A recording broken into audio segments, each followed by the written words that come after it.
the honor of the family is hinges on a girl, never the boy. So these things haven't changed. The girl will not inherit the farm or the family house, and marriages break because there's no son. The heir is always the boy.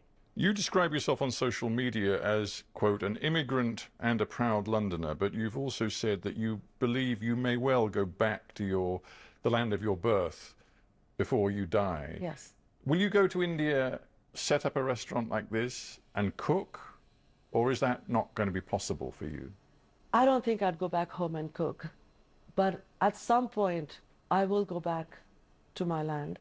Asma Khan, we have to end there, but thank you very much for joining me on Hard Talk. Thank you.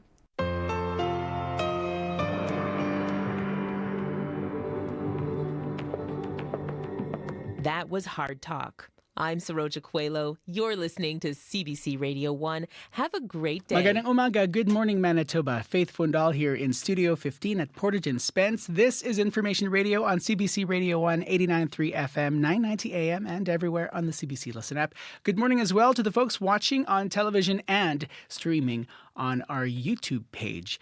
Good morning also to Heather Wells from your CBC Winnipeg local news desk. Hello. Hello. Well, the Manitoba Nurses Union says it looks forward to working with the Premier's new advisor on nursing culture and safety. Carla Compton was named to that role yesterday, right after she was sworn in as the NDP MLA for Tuxedo.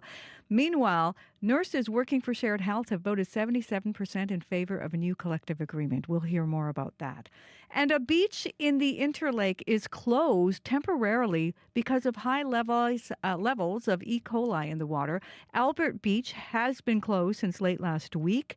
The province recommends not going into the water there. Elevated E. coli levels also detected at Sunset, Hillside, and West Grand beaches. I'll be back with more Manitoba news at 6:30. All right, thanks very much. You're welcome. It's Heather Wells from your CBC Winnipeg local news desk. Still to come on the program, don't be a tick's next tasty meal.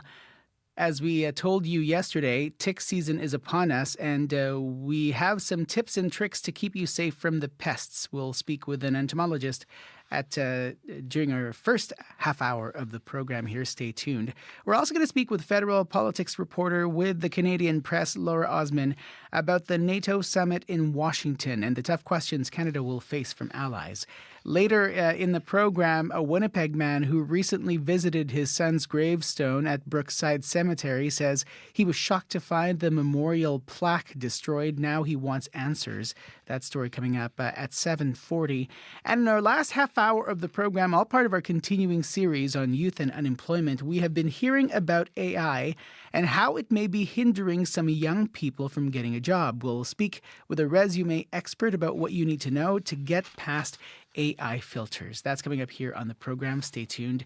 If you're trying to figure out what to wear today, it's going to be similar to what you experienced yesterday for Winnipeg. Sunny to start off with, then sun and cloud with a chance of showers with a risk of a thunderstorm. High of 28 degrees with the humidex, though it's going to feel more like 32. Make sure to put that sunscreen on. More to come after World Report. On Cue with Tom Power. Darius Rucker came to fame as the lead singer of the college rock band Hootie and the Blowfish. Fun fact, he's not Hootie. Just one of the things you learn when you talk to Darius Rucker, like how he feels about his song Wagon Wheel being banned, and why he thinks Bob Dylan should be grateful to him. That's coming up on Cue, followed by Commotion with Elamine Abdel Mahmoud on CBC Radio 1, the CBC Listen app, and everywhere you get your podcasts. This is World Report. Good morning. I'm Marcia Young. Russian President Vladimir Putin is expanding his influence outside the Western world. Since his re-election in May, he has met with leaders of China, North Korea, Hungary, and now Putin is hosting India's Prime Minister Narendra Modi in Moscow. Officials say these talks are about trade, but as Briar Stewart tells us, Modi will be raising another issue. Dozens of Indian nationals have reportedly been tricked into fighting for Russia in Ukraine. We last spoke with my brother in December 31st. Inside his apartment in Hyderabad, India, Mohammed Imran looks at photos of his younger brother, Mohammed Asfan, on his phone. He tells CBC that the 30-year-old father of two moved to Moscow last fall. His brother says he thought he was going to work as a security guard, but instead he was sent to fight in Ukraine. Where we try our best to find him, but unfortunately we got his dead body. Aspan is one of at least 4 Indian citizens who've died while fighting for Russia. So obviously it is a thorn in the bilateral relationship to have this point of contention over these Indian nationals who've died on the battlefield. Chidich Bashbe is a senior research fellow in the Asia-Pacific program at Chatham House. He says India, which has a long-standing relationship with Russia, has taken what it sees as a pragmatic position on the war in Ukraine. After Western sanctions were imposed, India increased its oil imports from Russia. The Indian government has maintained a largely neutral position. We saw, for instance, that India decided not to endorse the joint communique that was produced at the Ukraine Peace Conference in Switzerland. But Indian officials say they are pressing for Moscow to return the few dozen men who they believe are still in Ukraine. The governments of Sri Lanka and Nepal are doing the same. They believe hundreds of their citizens are also fighting for Russia. Briar Stewart, CBC News, London. Ukrainian drones have reportedly attacked 3 sites in Russia overnight, including a military airfield, oil refinery, and a power substation. The attacks come after President Volodymyr Zelensky promised retaliation for a wave of Russian airstrikes. Nearly 40 people were killed in Ukraine yesterday, and a Ukrainian children's hospital was heavily damaged. Crews worked through the night to clear rubble from the facility. Many of its young patients slept in a bunker. The attack yesterday drew international condemnation, but Russia is denying it's responsible for the hospital's destruction. Kremlin spokesperson Dmitry Peskov is insisting Russia does not attack civilian targets. He says the hospital was destroyed by Ukrainian anti-missile fire. The head of the United Nations Human Rights Monitoring Mission in Ukraine refutes that. She says video analysis shows a Russian rocket most likely hit the hospital. U.S. President Joe Biden is hosting NATO leaders in Washington today. The summit marks the alliance's 75th anniversary, but it is Biden's age that will be top of mind as those around him continue to question his fitness to run again. The CBC's Richard Madden joins me now from Washington. And Richard, it appears as if not everyone is questioning Biden's ability to run an effective campaign. What can you tell us? Yeah, well, we've seen for the past few days President Biden aggressively trying to shore up his base and really put a cork on the growing dissent from within about his leadership. So last night, he met privately with the influential Congressional Black Caucus, reportedly telling them, "You've had my back, and I'll continue to have yours." Now, the endorsement of the 60-member Black Caucus is critical for Biden. They're the bedrock of the Democratic base, and they helped Biden win the party's leadership back in 2020. Congressman Stephen Hursford saying his constituents do too. They're more concerned about their own performance and not the performance of any presidential candidate in the last debate. Clearly, this president is fit to serve. So that is a relief for Biden as he continues his outreach later today. Congressional Democrats are set to hold a planned meeting on Capitol Hill, and many have voiced anxiety about Biden's leadership, his age, and fitness for office. The president is hoping to convince them and American voters he still has his fastball and can serve another 4 years. And Richard, there are questions about Biden's health after several visits by a specialist. What can you tell us about that? Yeah, the White House released a letter by the president's doctor late last night after a testy and defensive exchange by the White House press secretary hours earlier, who said the president was examined by a neurologist who specializes in Parkinson's, but refused to give details, citing privacy. So that led to a whole lot of questions. What is the White House hiding? But according to the letter, the doctor examined Biden during his annual physical, and he showed no signs of Parkinson's. The question, why didn't the White House just say that earlier? Because concerns about Biden's health have been front and center, and the administration's damage control efforts have frustrated them. All right. Thank you, Richard. Thanks. The CBC's Richard Madden in Washington. The Assembly of First Nations is gathering in Montreal today. It is the start of its summer assembly. Among the issues on the agenda, child welfare reform, financial transparency, and First Nations policing.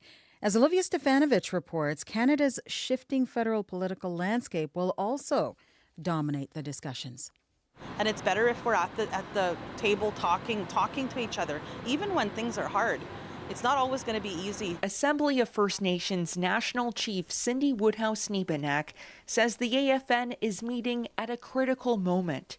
Crunch time for the federal government, with a little more than a year left in its mandate. The Liberals trailing in the polls behind the Conservatives, whose leader Pierre Poilievre is expected to address the Assembly later this week for the first time in person. It's important that he goes and speaks to our chiefs. Some AFN leaders are already willing to throw their support behind Poilievre, including Trevor McCadahey, chief of Dwug River First Nation in northeastern BC. He has made the efforts. He's showing initiative. Other First Nations leaders are undecided, waiting to hear from Poilievre himself and NDP leader Jagmeet Singh, who will also take questions from the Assembly. Notably absent the Prime Minister, who's sending cabinet ministers as he attends the NATO summit. Jennifer Leowitz is a policy analyst from George Gordon First Nation in Saskatchewan. I think we're willing to work with who we need to work with. With 76 resolutions up for debate, the AFN also has its own internal issues to sort out as it sets its priorities for working with government over the next 3 days. Olivia Stefanovic, CBC News, Montreal. Some parents on Prince Edward Island say their kids are being denied a proper education. They say children with complex needs are not getting enough support. As the CBC's Steve Bruce reports, the parents have taken their concerns to the province's child advocate. It's been the most frustrating struggle of our life to get him the education he deserves. Shirley Ann Munsey's son Xavier has autism, ADHD, and anxiety. A child psychologist said he'd benefit from one-on-one supports in school, but he never got them. So in January, she gave up and pulled him. He couldn't handle it. He wasn't getting the adequate support he needed to be able to handle it. PEI's child and youth advocate Marvin Bernstein says he's hearing concerns from a growing number of parents whose children have complex needs and aren't in school full-time or at all. In most cases, he said, school officials have put them on reduced schedules after running into challenges managing their behavior. Well, it's a timeout. We need a cooling off period. We need some time to develop a plan for your child. Those aren't reasons that are identified in the Education Act. So clearly, in my mind, rights are being violated. Rayanne Adams with the Public Schools branch says some students do struggle being in school all day, but that the goal is always to work towards getting them back there full time with the right supports in place. It depends on the needs of the child. This isn't a one-size-fits-all approach. The PEI government just released a draft inclusive education action plan, though it hasn't said when any changes might happen. Steve Bruce, CBC News, Summerside. Some popular plant-based drinks are being recalled in Canada. 15 Silk and Great Value brand products are being pulled from store shelves across the country. The Canadian Food Inspection Agency says they could be contaminated with listeria. The products are manufactured by Danone Canada. They include Great Value almond beverages, as well as Silk almond, oat, and coconut drinks. They all have best before dates up to and including October 24th. Anyone who has these products is being warned not to consume them. The CFIA says there have been reported illnesses linked to the drinks. For a full list of recalled products, go to cbcnews.ca. And that is the latest national and international news from World Report. News anytime, cbcnews.ca. I'm Marcia Young.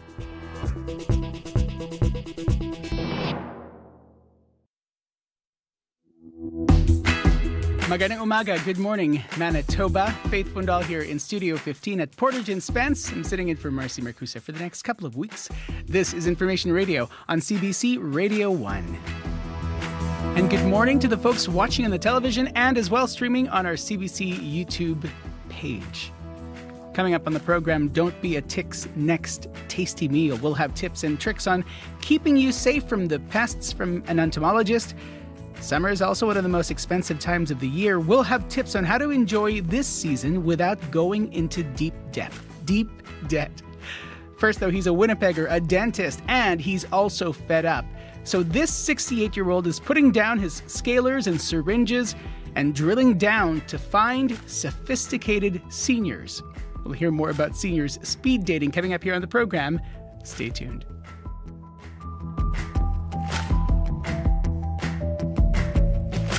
Let's head to your CBC Winnipeg local news desk, and Heather Wells joining us now. Good morning. Good morning. Well, Mounties in Manitoba say they are going to announce dozens of charges this morning following an investigation into child exploitation and human trafficking. The RCMP says its Internet Child Exploitation Unit has arrested 7 people and laid 65 charges. They say the case centers in the Port Isle Prairie area. We're going to hear more at that news conference coming up at 11 this morning. A Headingley woman says she is piping mad after her cataract surgery was postponed. Anne Bowman has been waiting more than 2 years for that procedure. She was supposed to have it done this month. Then she got a call from her doctor telling her it wasn't happening and she'd have to wait another 6 months. We'll hear why and what the province says it'll do about it. That's coming up in our next news at 6:30. All right, thanks very much. You're welcome. Heather Wells from your CBC Winnipeg local news desk. Brad Lillies is our streaming producer. Good morning. And Abby Adeyemi is our technical producer. Hey, Abby, yesterday we were talking about how humid it was, or in the morning, the humidity was at 100%. Is today any different? Well, let me check that up. It's at 88% at this point. Slightly better. Slightly better than yesterday. And right now, 18 degrees in the city. It's clear. It's going to be another real warm day.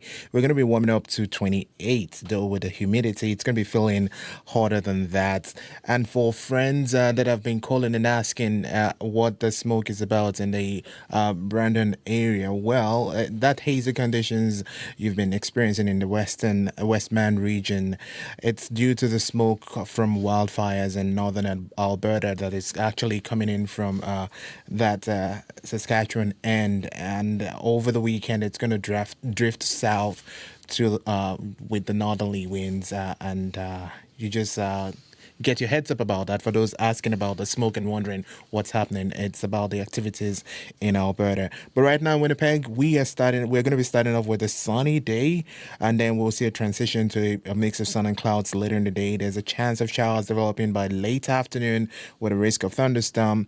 Expect some hazy conditions throughout, reaching a high of 28. And for tonight, it's going to be partly cloudy. Still a slight chance of showers will stay with us, and then it's going to clear as we get into the evening. That would also be coming with a risk of thunderstorm, though we're going to cool down to 17. And a sneak peek into tomorrow, yes, we're going to warm up to 30. Fates today, we're warming up to 28, but tomorrow we will be warming up to 30. But right now, 18 degrees in the city, clear skies, it's going to be a sunny start, and then transition to a mix of sun and clouds, and we'll get to 28. All right, thanks very much. You're welcome. Abby Adeyemi, our tech producer. Corey Funk is back. Hello. Good morning. Good morning. Yeah, already a couple things to look out for there on the commute. Dublin and St. James, there's a multi-vehicle collision blocking that intersection. So the city says just use caution.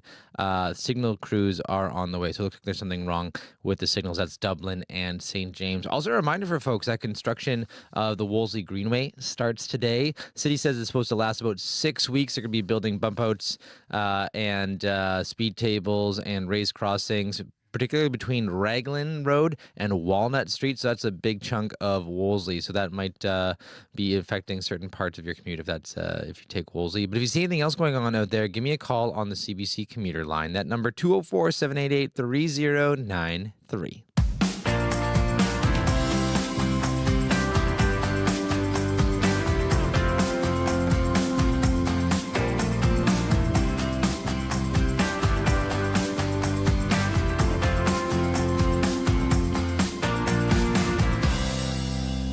15 minutes after 6 o'clock here on CBC Radio 1, I'm Faith Fundal.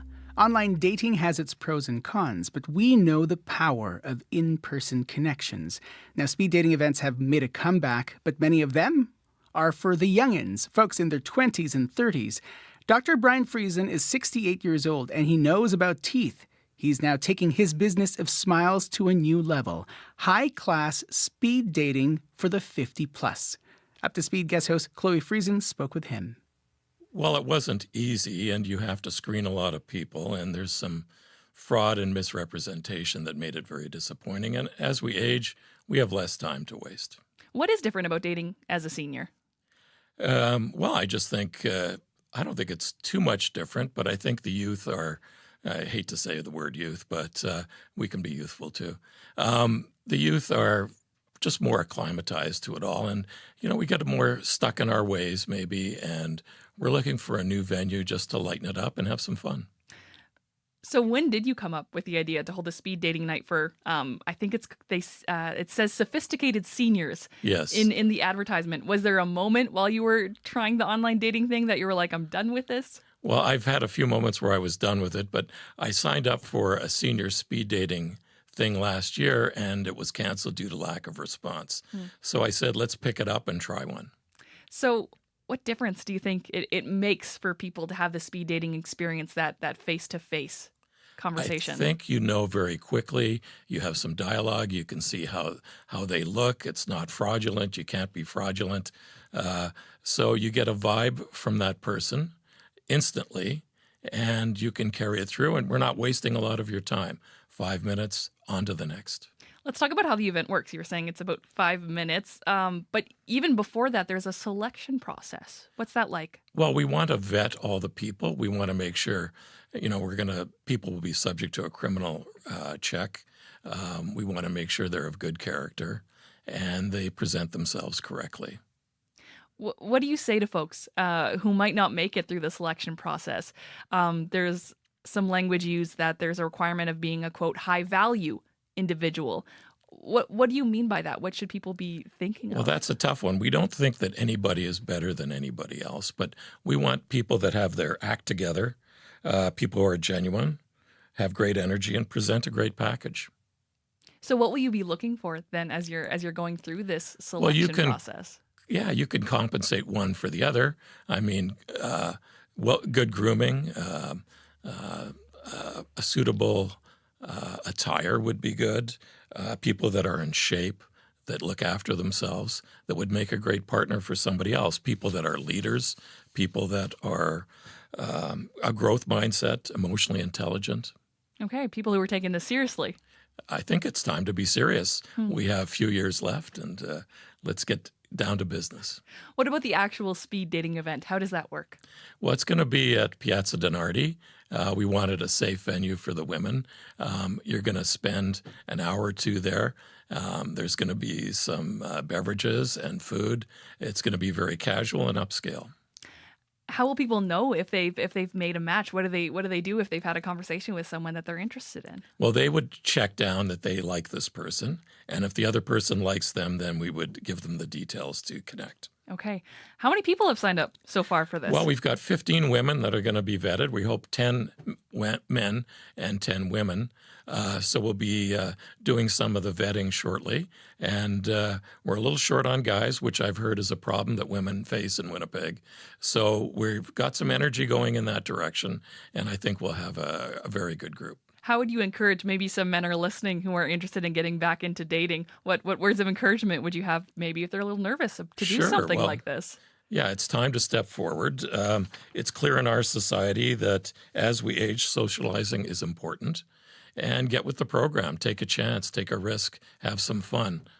I got to know, are you participating in the speed dating event? I'm planning on participating, but if there's too many guys, I'll sit aside. All right, what are you looking for? Like, what kind of person would catch your eye after a 5-minute conversation? Well, somebody who can catch your eye in a 5-minute conversation. Okay. Probably not plain vanilla, some flavor. Okay. Again, I got to ask, I know that dating is scary no matter what age you are, but I'm sure it comes with different worries as a senior. What words of encouragement do you have to folks who maybe want to try something out like this? Well, sometimes you've got to just move forward and take a chance. People talk about hopeless romantic. I think high-value people are hopeful romantics. All right. Well, best of luck. Excited to hear how it goes after it happens. And can you remind us when this is happening? This is happening Tuesday, July 16th at 7 o'clock. Okay. So you got about a week to sign up if you're interested. Dr. Friesen, thank you so much for joining us today. Thank you. Dr. Brian Friesen is the brain and heart behind Platinum Rendezvous Speed Dating. It's what he's describing as the first luxury speed dating event for folks between the ages of 50 to 72. School is out. Time to sleep in, ride your bike, summer camp. Remember that feeling? Fort White Alive wants to bring it back with The Great Escape, a one-night adult summer camp. Hike the trails, hop in a canoe, and play all kinds of games at CBC's tent. Plus, a dance party hosted by DJ K. Chetta and your choice of adult bevy. The Great Escape, July 25th at Fort White Alive. Proudly sponsored by CBC. Coming up at 22 minutes after 6 o'clock here on CBC Radio 1, I'm Faith Fundal. We all know what it's like to feel during the winter months. For some people, summer is a beacon of hope and joy. And this is what this song is about. Here's Tennyson King with What a Feeling. I'm waiting for the summer to come and make it better. Hoping that the sun is the answer to my deep depression. The life's been a lie, now I'm drinking it. Oh, what a feeling to be happy now. I knew it would come back around. I want it all, I'll make the call. We're gonna burn it down. Oh, what a feeling. Yeah, I'm walking down the street. It's cooking underneath my feet. I'm running from the darkness that I made in my mind and trapped myself. I'm running from the walls that are closing in, and I am waking up again. I'm ashamed I forgot what joy felt like. Together, whether or not, man, life's been a lot. Now I'm living it. Oh,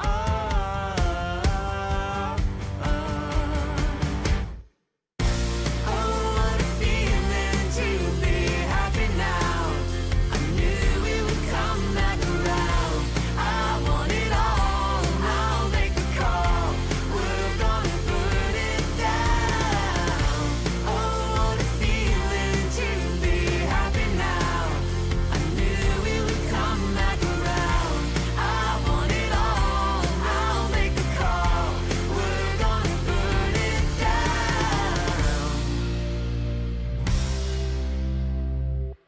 Oh, what a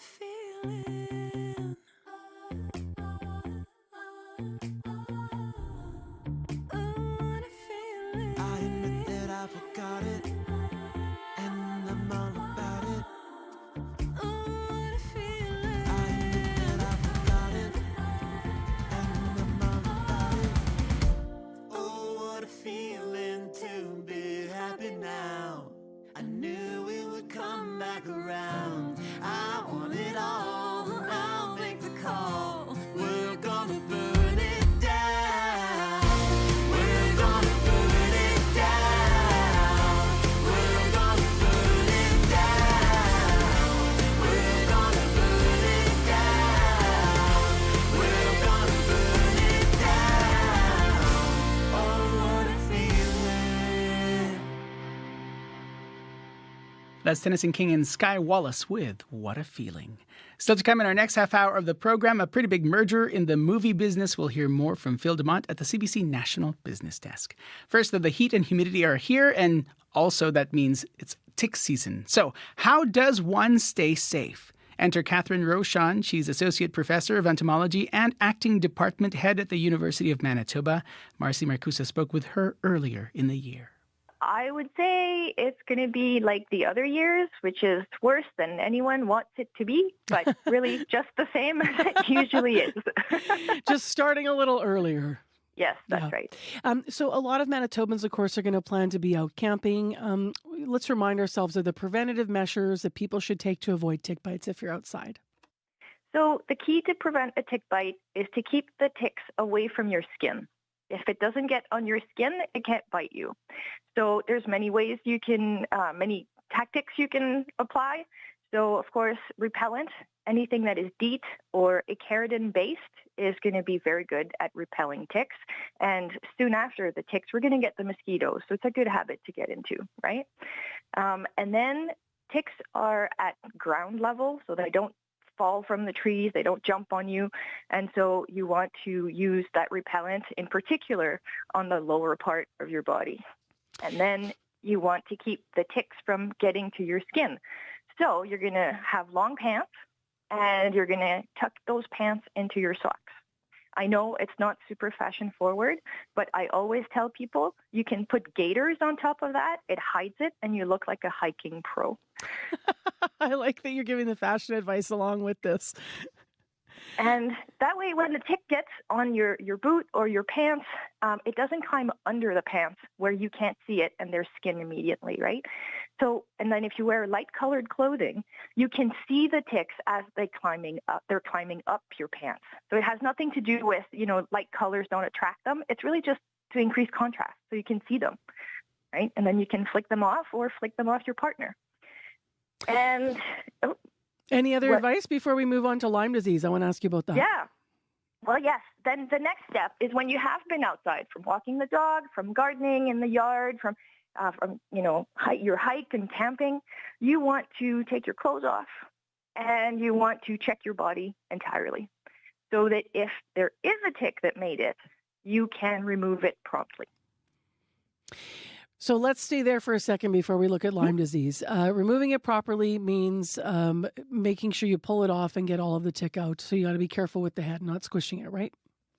You want to not squish the body too much. So if you have a little tool that's meant to remove ticks, you can use that. If you don't, I don't have one. I use very fine-nosed tweezers, and then you get as close to the skin as possible. You want to grab that tick in your tweezers, go as close to your skin, and then just pull up slowly and steadily. Just go up, and your skin is going to stretch and stretch. It doesn't matter. It's going to stay on. The tick is going to eventually pop out, and that's the safest way. And when it comes to Lyme disease itself, how serious is that in humans? Because that's the thing people get concerned about, even though it's not particularly prevalent. Like, we don't want to scare anybody that you're going to get it necessarily if you get a tick in your body. That's not the case. Right. So not all ticks can transmit Lyme disease, and so it's the black-legged ticks that can, and it's not all black-legged ticks that are infected.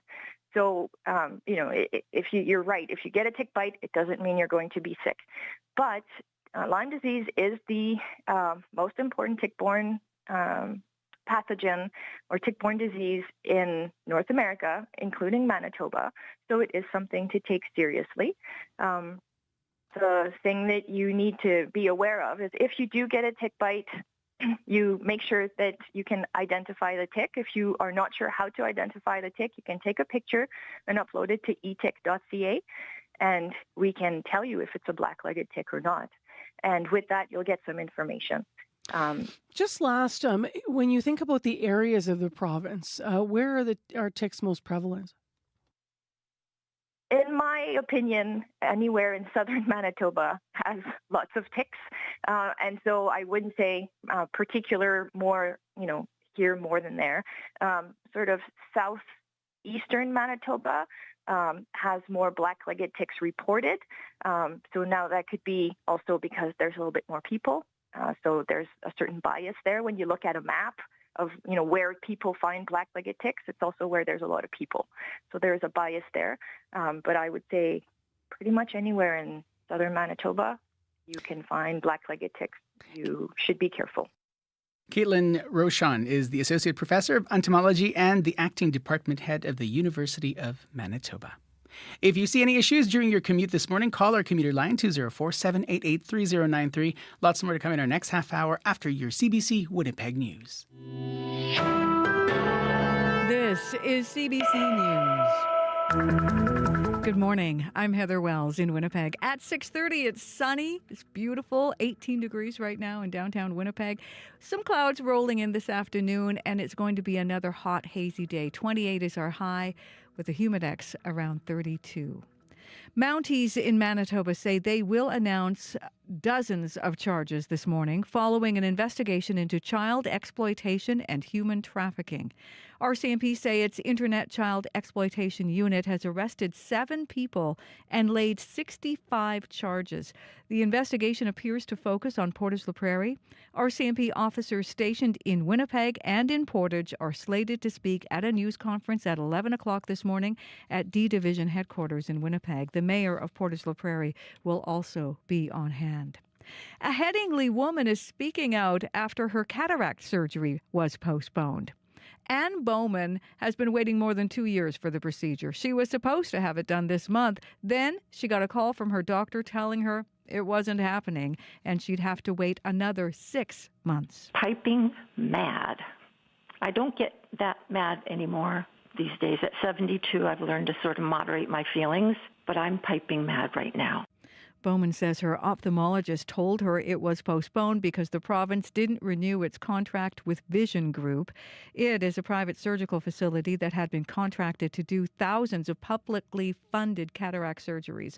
A spokesperson for the health minister says they are committed to finding new dates for all postponed surgeries. The Manitoba Nurses Union says it looks forward to working with the Premier's new advisor on nursing, culture and safety. Carla Compton was named to the role yesterday, right after she was sworn in as the NDP MLA for Tuxedo.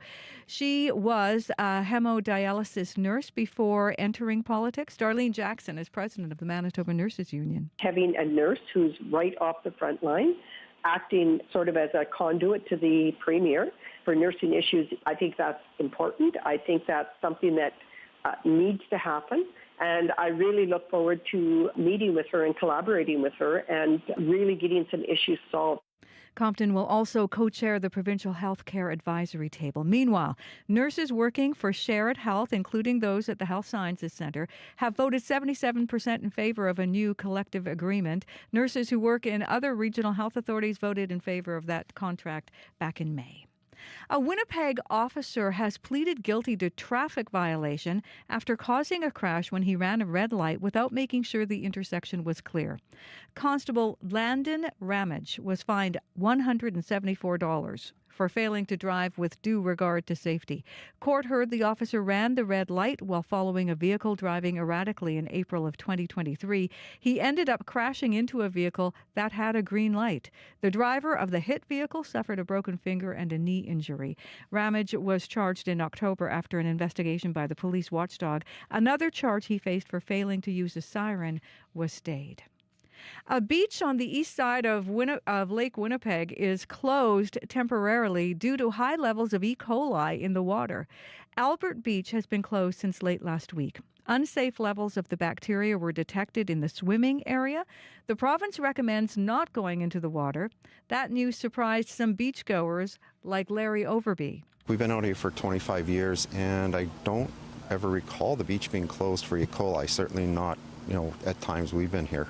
Elevated E. coli levels have also been detected at Sunset, Hillside, and West Grand beaches. Signs have been posted at those beaches. To limit the risks, officials advise you to keep your mouth closed when swimming, wash your hands afterwards, and not swimming if you have cuts or open wounds.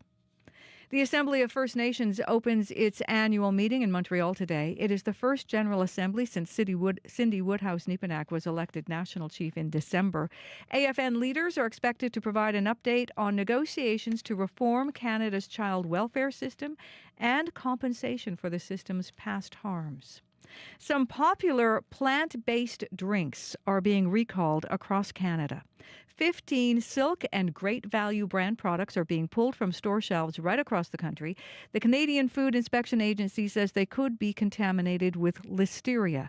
The products are manufactured by Danone Canada and include Great Value almond beverages as well as Silk almond, oat, and coconut drinks. They all have best before dates up to and including October 24th.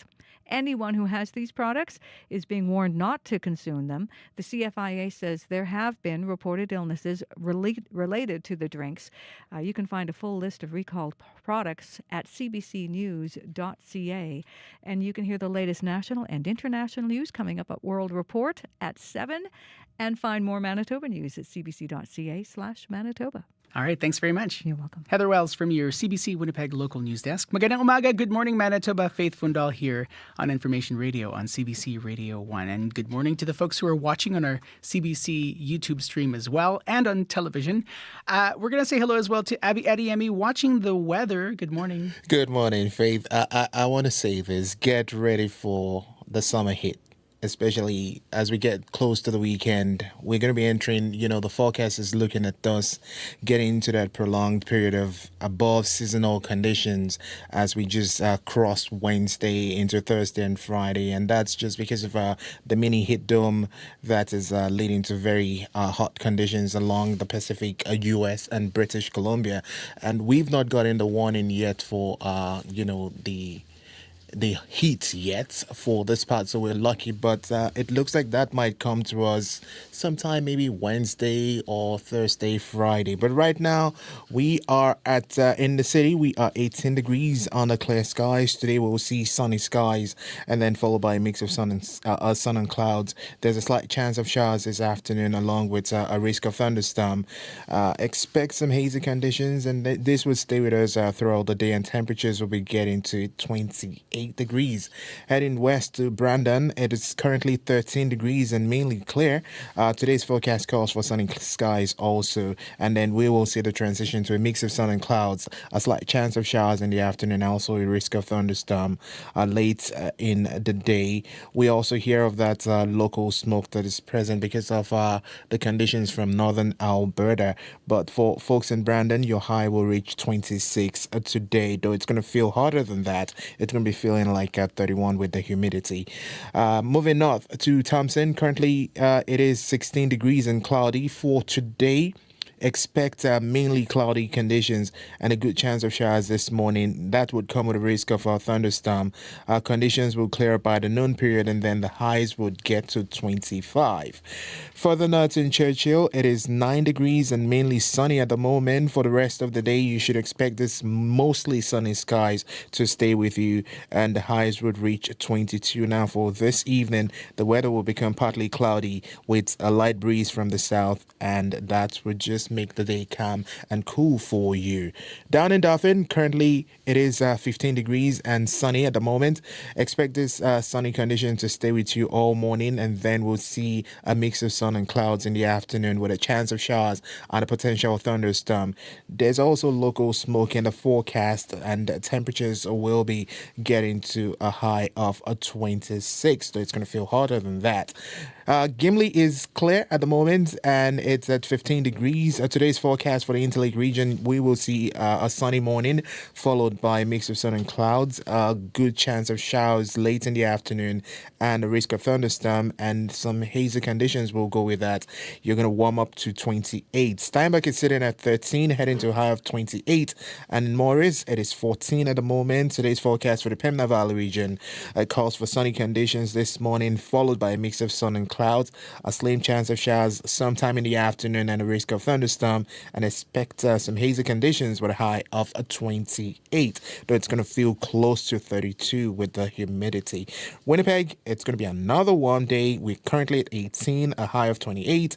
The humidity is going to make it feel hotter than that, and we'll see a mix of sun and clouds. Again, a slight chance of showers late today. Thanks very much. You're welcome. Abby Adiemi watching the weather here. Corey Funk is our studio director watching the commute. Hello. Hey, I was just thinking I was just listening to Abby's forecast, and can't help but think of all the people filming Christmas movies right now in Winnipeg. There are a bunch of them. Yeah, I saw there's one called 5 Gold Rings right now, a Hallmark movie that started yesterday. Yeah.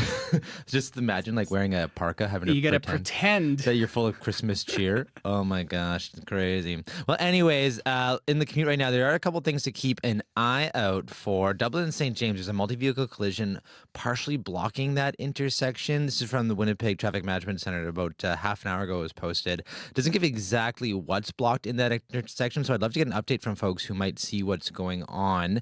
But also keep in mind today construction starts on the Wolseley Greenway. It's mainly happening between Raglan Road and Walnut on Wolseley Street. They're going to be installing speed tables, raised crossings, curb bump outs over the course of the next 6 weeks. So maybe disruptions along Wolseley for the next 6 weeks or so between Raglan and Walnut. If you do see anything else going on out there you want to give me an update on, particularly I'm curious what's going on in Dublin and St. James, give me a call, 204-788-3093. All right, thanks very much. Thank you. Corey Funker, studio director here on the program. I'm Faith Fundal at 20 minutes before 7 o'clock. We're going to talk about how summer is one of the most expensive times of the year. We'll have tips on how to enjoy this season without going into deep debt.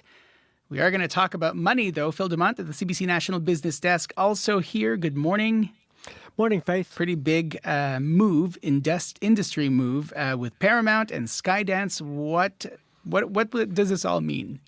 Well, it might mean a number of things, but one of them could be getting fewer movies in the theaters, actually. This week, Paramount and Skydance agreed to a merger, $28 billion. The deal would slam the owner of Paramount Pictures and CBS together with the company that gave you the Reacher streaming series and Top Gun Maverick. Also, the end of an era, Sherry Redstone agreeing to sell her family's stake in Paramount as part of the deal. Her father, Sumner, Faith, built Paramount up through decades of deal-making. Now David Ellison, the CEO of Skydance, but he's also the son of Oracle's Larry Ellison. He takes the helm. The deal really was a lifeline for Paramount. The company was too late to the streaming game with Paramount Plus. That became a cash drain as cable revenue slipped as well. So over the past 3 years, Paramount stock down 75%. But it could mean fewer movies getting made. That's because mergers tend to lead to cost cutting, but the strategy doesn't lend itself to shelling out $170 million per movie like Skydance did with Top Gun. The model here is Disney 20th Century Fox. They merged back in 2019. Since 2021, the combined studios only released about a dozen films a year, and so far this year they've only released 3. Let's talk about other industries in Canada that want more specialized immigration to reduce labor shortages. What are economists saying? Well, some of them now say this might not work. Different Canadian industries pushing Ottawa to let specialized foreigners in order to fill available positions at their company. So construction projections will need 300,000 new workers in the next few years to replace retirees in that industry. So the sector wants more new Canadians with those skills to fill the spots quickly. Makes some sense. Same argument made in agriculture. Ottawa's been doing that to some degree. Last year, we admitted almost 500,000 more new Canadians, which basically was the entire population increase in Canada last year. But a recent paper by Pierre Fortin, he's an economist, economics professor at the University of Quebec in Montreal, says all this immigration could increase, not decrease, the country's labor shortage. Bit counterintuitive, but his logic is, in the short run, you reduce these shortages. But as the new Canadians start earning and spending more money, that's a good thing, but the labor demand in other sectors will go up. We kind of think about this in terms of housing, house prices, but it's across the board. He says, look, between 2016 and 2023, Canada's labor source, from all sources, people leaving school, etc., was up 10%. But the demand for new workers, it was up 14%. That means there were more companies who couldn't find enough workers in 2023 than in 2016. So basically, the shortage got worse, not better. One solution. Forget industry-specific immigration, whether it's agriculture or building trades. Instead, let in the smartest foreigners you can find, regardless of their skill set. Then those domestic industries that need more workers, just pay more money. And then you can attract the people in that area from other companies rather than relying on people coming from India or whatever country you got, filling in the gap, because they basically say that's a self-defeating strategy. Apparently some Japanese companies have stopped making baby diapers. What's this all about? Yeah, they're making adult diapers instead. No kidding. I know. In March, leading Japanese paper maker OG Holdings said it was stopping the production of baby nappies to focus on incontinent diapers for aging men and women. Now, last year, Japan had a record low number of births, but 30% of that country's population is older than 65. Too many old people, not enough babies. We're seeing that trend worldwide. You need basically 2.2 births to keep your population steady. The birth rate in the U.S., 1.7, Canada, 1.4, Korea, less than 1. Meanwhile, almost 20% of Canada's population is above CPP range. In the U.S., 17%. So, Faith, the economics tells you depends rather than Huggies are going to be what's an increasing in demand, and you're seeing that. OG, the Japanese company, said it sold 7% more adult diapers than baby diapers in key Asian markets, including China. We're getting a slowdown in Canada. The sale of disposable diapers in this country down 5% between the third quarter of 2021 and the second quarter of 2022. I started to lose my hair. I had a discussion with the doctor about hair replacement, those Rogaine, that kind of stuff. As I get older, I might have to have a different discussion with my doctor about a whole different thing. The Tuesday markets, how are the numbers? Right now, they've turned negative in Europe. Uncertainty around what the French government will look like is a problem. That's markets down 1%. UK and Germany in negative territory. Japan's market's on fire. The Nikkei up 2%, and it's at a new all-time high. Oil down 36 cents, $81.97 U.S. a barrel. And the Canadian dollar, it's down marginally, 73.31 cents U.S. Have a good Tuesday. We'll talk to you tomorrow. Take good care. Thanks, Faith. That's Phil Dumont at the CBC National Business Desk.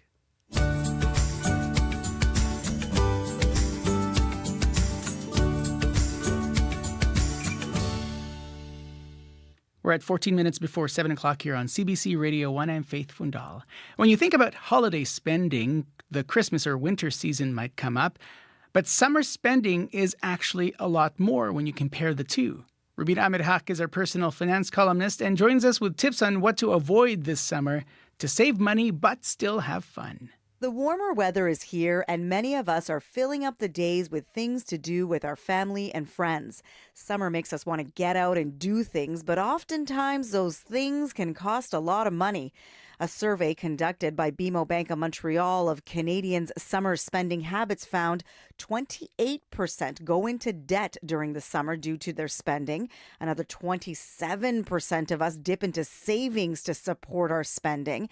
And 13% of us forego saving and paying off debt altogether to enjoy the season. The first and most obvious one is failing to budget. Chris White is a senior investment analyst at the website Canadian Money Saver. He says making a spending plan now will help you stay on budget all summer long. We find that when families sit down and they actively discuss numbers, this helps to keep accountability in check for those families. So if they come up with a plan and they discuss what kind of numbers they're hoping to spend or they think they might spend on a summer vacation, it really helps to keep them in line with their budget.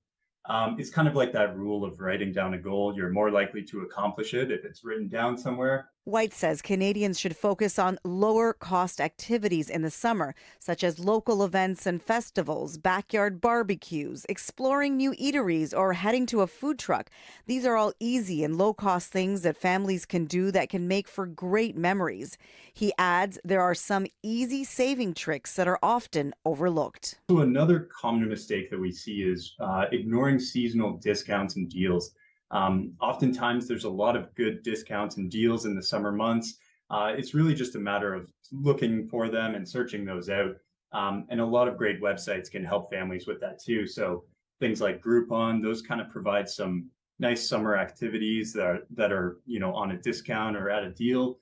And it helps families with performing those summer fun activities at a lower cost than they normally would be. Well, I think what happens is when the summer comes, our parents feel that they need to give their kids some kind of enrichment activity. We're really caught up in this sort of culture of maximizing childhood. Allison Schaefer is a family counselor and a parenting expert. She says parents should get back to basics in the summer. This will save money and give their kids a fun-filled season. She says in the past, kids were expected to find their own fun with neighborhood kids in their backyards. Being bored was a signal to be resourceful and find something to do. There's been a real developmental cost in not having kind of free play with peers anymore. And we've now moved to a culture where we buy their fun, we spend time with them, or we put them in a scheduled program. It's a cultural norm. It's not necessarily the best parenting practice. Here's what to avoid this summer to keep your costs down. Don't fly somewhere for your summer holiday. Take a road trip instead. Avoid private camps and put your kids in city-run summer camps that are cheaper. Keep large venue concerts and sporting events to a minimum. Instead, find sports games and music festivals in your own town and city. And my favorite, use cash when you're out. Surveys show we spend less and are more likely to stay on budget when we use cash to pay for entertainment. Remember, there's nothing fun about going over budget in the summer and having to pay for it later in the year. For CBC Radio, I'm Rubina Ahmed Haq. Whether you're hanging out or out on the move, stay in the know with CBC Listen. The cost of living with Paul Havershrud goes beyond facts and figures. Real estate is the 800-pound gorilla of Canada's economy. And What on Earth with Laura Lynch explores the climate change crisis, problems and solutions. What happened that made you start to think and see climate change differently? The cost of living and What on Earth. Available now on CBC Listen. 10 minutes before 7 o'clock here on CBC Radio 1. Coming up to a high of 28 degrees today. For Winnipeg, it's going to feel like 32, though, with a humidex. Slight chance of showers and a risk of a thunderstorm late this afternoon. Lots to come here in the program in our next half hour. The Manitoba Museum wants to strengthen relationships with Indigenous communities, so it's created a new position. We're going to hear and speak with the new museum advisor on Indigenous relations and reconciliation and why having that role is so important.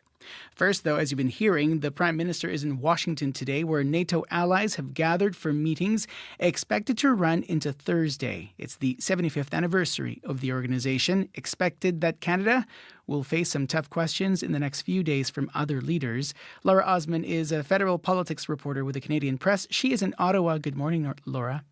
Good morning, Faith. That criticism that we're expecting, we were already hearing some of those things from pundits. For folks who have not been watching or paying attention, what are we hearing? Yeah, it's not new criticism by any stretch. You've probably been hearing reporters, hound the Prime Minister and defense ministers for years about the 2% promise Canada has made to NATO. Right now, Canada falls far short of that promise, which was to spend 2% of our GDP on defense spending. It's the same promise that all 32 NATO allies have made, but Canada is becoming more and more of an outlier as more and more countries have started to meet that target and Canada is falling behind. And so that's why that criticism is likely to be sharper at this summit than it has been in previous years. I think the other reason it's going to be sharper is because this summit is happening in Washington, which is where the allyship was sort of born 75 years ago, but they're also having a U.S. presidential election. And Joe Biden's looking fairly vulnerable, both on the world and the domestic stage. Donald Trump and his next administration are becoming, more and more likely outcomes of that election. And Donald Trump is a major critic of NATO and has already said if he takes the presidency again, he will not defend countries that haven't met their commitments to NATO. And Canada is now on that very short list. And so I think that's why there's going to be some extra scrutiny on Canada this time around. I mean, over the years, these sorts of criticisms have happened sort of behind closed doors, before the fancy meet and greets and the handshaking and the answering questions from reporters as they're doing the handshaking. What is the likelihood, do you think, that those criticisms will actually come from leaders when you're now outside of those meeting doors? Yeah, that's a good question. I mean, I was recently in Poland with the Prime Minister for the anniversary of the Russian invasion of Ukraine in February, and we asked the Polish Prime Minister at that time about Canada falling behind on its 2% promise. And he kind of looked at us askance. Like, these leaders have not been keen to criticize Canada publicly and have repeatedly called Canada a good ally. But we are seeing these frustrations start to build. And I think hearing from some of the NATO leadership about the importance of these targets, at this point, it's still a little bit veiled, but I think a lot more pointed. For people who, I mean, talking about defense spending can be inside baseball. For folks who are listening, why is that such an important thing? Why has that been what seems to be the big political issue? Yeah, I think it speaks to Canada's position on the world stage, whether we're seen as sort of a valuable member of this alliance is really important in terms of our foreign diplomacy and how much say we get in how things unfold across the world. So, for example, Ukraine is likely to be a major priority at this summit, but there are countries that are getting tired of supporting this conflict with no end in sight, and Canada is really trying to push these countries to stand by Ukraine as Canada has pledged to do right until the end. But when Canada doesn't have as much clout, those arguments can fall on deaf ears. And I think that is the fear. And the way to buy that clout is to keep our promises. And so, we talk about defense spending. Canada spends a lot on defense. We're never going to be a major military power in the world, most likely. And certainly this government sees our strength in diplomacy and leadership and other things. But it's the sense that we're keeping our promise that I think is key in terms of maintaining those relationships with other countries and maintaining our position on the world stage. What's your sense of what announcements might come as a result of these meetings?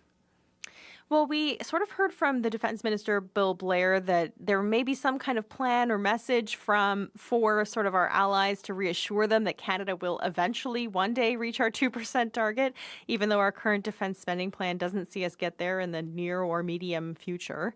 And so we'll be keeping our eyes peeled for that. And I expect there will be announcements on Ukraine as well, given it's such a priority for Canada at this summit. Laura, it's good to have you on the program. Thanks for the time, and do take good care. Thanks so much for having me, Faith. Laura Osmond, federal politics reporter with the Canadian Press. She is in Ottawa this morning here on the program. We're about 4 minutes before the top of the hour here on Information Radio on CBC Radio 1, 89.3 FM, 990 AM, everywhere on the CBC Listen app, and of course, streaming on our CBC Manitoba YouTube stream. Hello, thank you for watching. Hello as well to the folks watching on the television.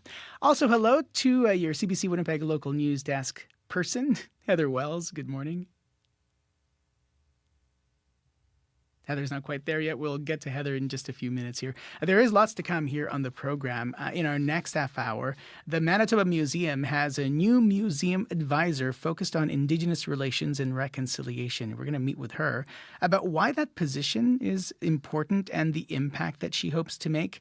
In our next hour as well of the program, a Winnipeg man who recently visited his son's gravestone at Brookside Cemetery says he was shocked to find the memorial plaque destroyed. He now wants answers. We'll have that story in about an hour's time. First, though, let's now head to your CBC Winnipeg local news desk, and Heather Wells is back. Hello, good morning. Good morning. Well, nurses working for Shared Health have a new contract. The Manitoba Nurses Union says its members who work for Shared Health, including at the Health Sciences Centre, have voted 77% in favor. This now comes nearly 2 months after nurses in the 5 regional health authorities ratified a contract. A beach on the east side of Lake Winnipeg is closed temporarily because of high levels of E. coli in the water. Albert Beach has been closed since late last week. Unsafe levels of the bacteria were detected in the swimming area. Now, it's not the only beach. The province says elevated E. coli levels have also been detected at Sunset, Hillside, and West Grand beaches, and signs have been posted along those beaches. I'll be back with more Manitoba news at 7:30. All right, thanks very much. You're welcome. Heather Wells from your CBC Winnipeg local news desk. I am Faith Fundahl here on Information Radio on CBC Radio 1, 89.3 FM, 990 AM, and everywhere on the CBC Listen app.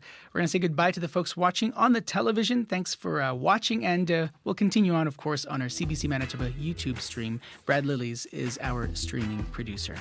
If you see big issues on your commute, call our commuter line, 204-788-3093, 204-788-3093. There was a crash at Dublin and St. James. About 46 minutes ago, there is a partial blocking of the intersection, so use caution when traveling through. Signal crews are on the way, if not already there. Again, 204-788-3093 if you see any issues. If you're trying to figure out what to wear today, it's going to be sunny to start off with, just like yesterday. Then sun and cloud with a chance of showers and a risk of a thunderstorm. Expecting a high of 28 degrees with a humidex. It's going to feel like 32, so it'll be hot and sticky if you're going to be spending time outside. We'll give you a full update on your forecast for Winnipeg and the rest of the listening region in our next half hour of the program. Stay tuned. World Report is standing by.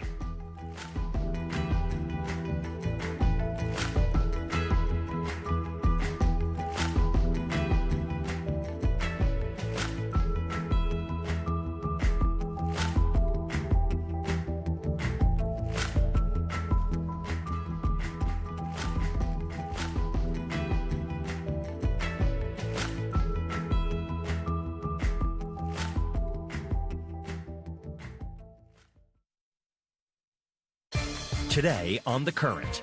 And so going into the Olympics, right, this is going to be my first one. I'm definitely going to be nervous. I'm definitely going to be anxious. I'm Mark Kelly. Christopher Morales-Williams is set to be Canada's next big track star. But after training by himself as a teen during the pandemic, he's now found ways for running to bring him joy. That's coming up on The Current. The Current, this morning at 8:37, 9:07 in Newfoundland, and on the CBC Listen app.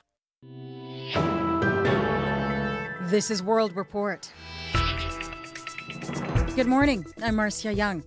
The Assembly of First Nations is beginning its summer gathering today. Among the issues on the agenda in Montreal, child welfare reform, financial transparency, and First Nations policing. As Olivia Stefanovich reports, Canada's shifting federal political landscape will also dominate the discussions.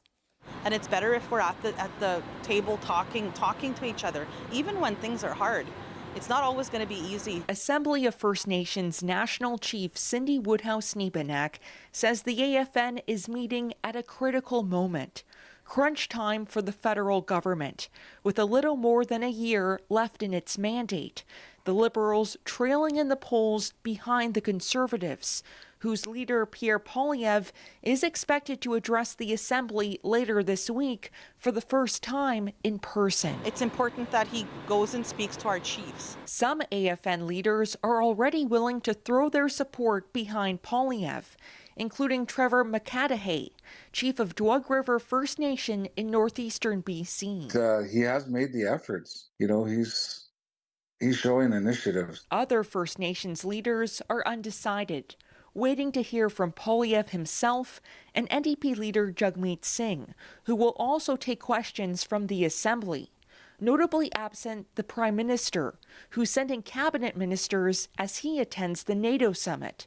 Jennifer Leowitz is a policy analyst from George Gordon First Nation in Saskatchewan. I think we're willing to work with who we need to work with. With 76 resolutions up for debate, the AFN also has its own internal issues to sort out as it sets its priorities for working with government over the next 3 days. Olivia Stefanovich, CBC News, Montreal. Prime Minister Justin Trudeau has some work to do before the NATO summit officially begins. He got to Washington early to try to improve relations with business and political leaders. As Murray Brewster tells us, Trudeau has been meeting with some of the people who have been most critical of Canada's defence spending plans. It's a real pleasure to sit down with Josh Bolton to talk about all the deep economic links between Canada and the United States. Prime Minister Justin Trudeau and Josh Bolton, former White House Chief of Staff in the Bush presidency and now CEO of the influential U.S. Business Roundtable. We face common challenges in not just the security environment, which you're here to talk about, with other NATO leaders, but also in the economic environment. That meeting was significant because Canada's top business leaders have warned Trudeau that the country faces diplomatic and economic isolation if it doesn't present NATO with a clear, verifiable plan to reach the alliance's 2% of GDP defense spending target. Ahead of the NATO summit, Trudeau is also slated to meet with U.S. Senate leadership and other American lawmakers on Capitol Hill, some of whom have been critical of Canada's inability to meet the benchmark. Canada's ambassador to the U.S. is Kirsten Hillman, who says security discussions with the U.S. are about more than just 2%. So the conversations are not one note. They are complicated, they're serious. The Prime Minister will also attend NATO's 75th anniversary party tonight. Murray Brewster, CBC News, Washington. India's Prime Minister Narendra Modi is celebrating his country's close ties to Russia today in Moscow.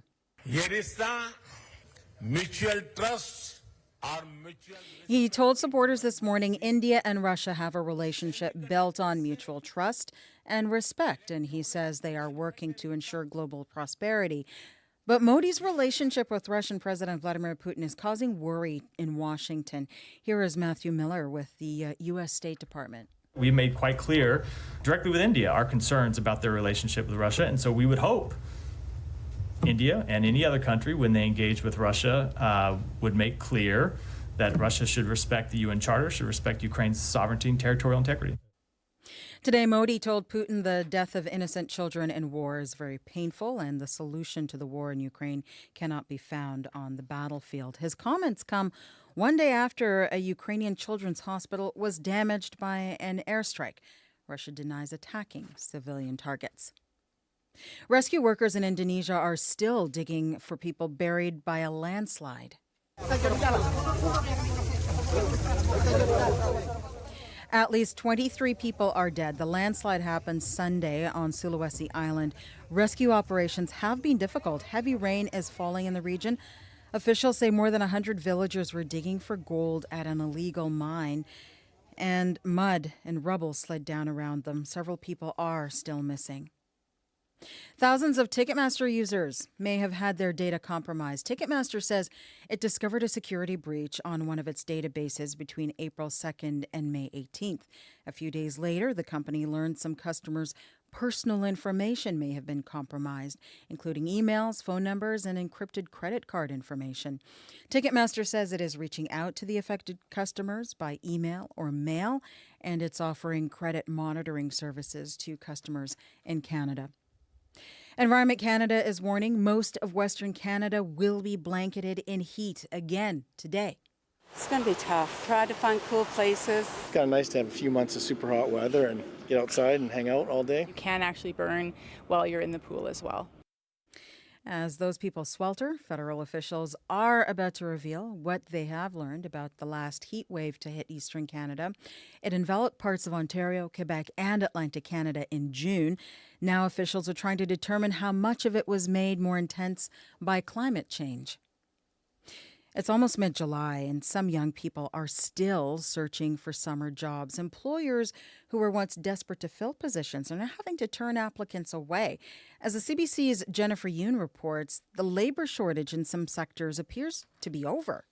I was sad. I was powerless. 16-year-old Maxime Bonneville's search for a summer job isn't going as planned. He's printed and handed out 75 copies of his resume. He's hit the pavement, talked to store managers, but weeks later, not a single call back. I've tried anything. In Montreal, every shop, pet shop, Walmart, nothing works. He's not the only one. According to Statistics Canada, there are fewer jobs available in hospitality, retail, and recreation this year compared to last year. Youth aged 15 to 24 are seeing an unemployment rate of almost 13%, up about 3 percentage points from last summer. It's a stark contrast from a few years ago when a labor shortage plagued many employers. Are you going to make this basket? After living through the labor shortage, Shauna Joyce, who runs an overnight summer camp in Montreal, says she wanted to ensure she had a full staff well before the camps began. That's why she used an agency to hire international students back in the spring. We didn't want to be in a position where going into June we didn't have a full staff to be able to accommodate our camper numbers. All this doesn't mean young people should just give up on finding a job this summer, says Timothy Lang, the CEO of Youth Employment Services. Cast a wider net and look beyond just their local area. Lang is encouraging young people to take advantage of resources like his to sharpen up their CVs and, above all, to keep trying. Jennifer Yoon, CBC News, Montreal. The Canadian Food Inspection Agency has issued a recall for a wide range of Silk and Great Value brand drinks. The plant-based refrigerated beverages could be contaminated with listeria, and there is an investigation. Mira Baines has the details. The recall stretches across the country and includes 15 Silk refrigerated plant-based beverages, products commonly used as milk alternatives. The CFIA says the recall was triggered by findings during an investigation into a foodborne illness outbreak linked to listeria.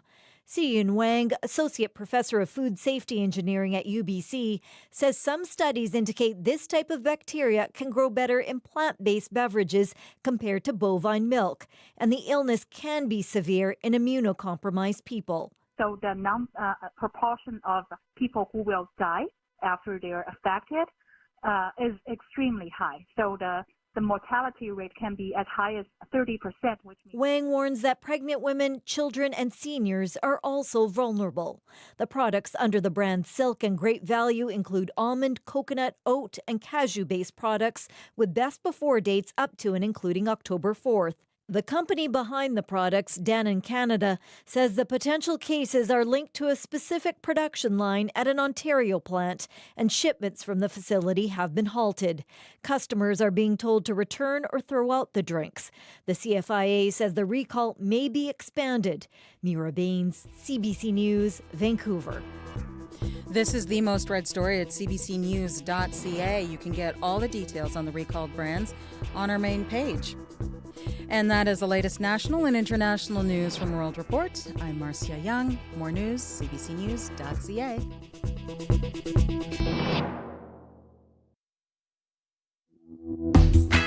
Magandang umaga. Good morning, Manitoba. Faith Fundal here in Studio 15 at Portage and Spence. I'm sitting in for Marcy Marcusa for the next couple of weeks. This is Information Radio on CBC Radio 1. The story of weight loss drugs on the snack industry. We're going to have that story with senior business reporter Nisha Patel. Also ahead, devastated and heartbroken, we'll hear from a Winnipeg man who recently visited his son's gravestone only to find it smashed into pieces on what would have been his son's 28th birthday. First, though, the Manitoba Museum has a new museum advisor focused on Indigenous relations and reconciliation. We'll meet with her about why the position is important and the impact she hopes to make. It's coming up here on the program. Stay tuned.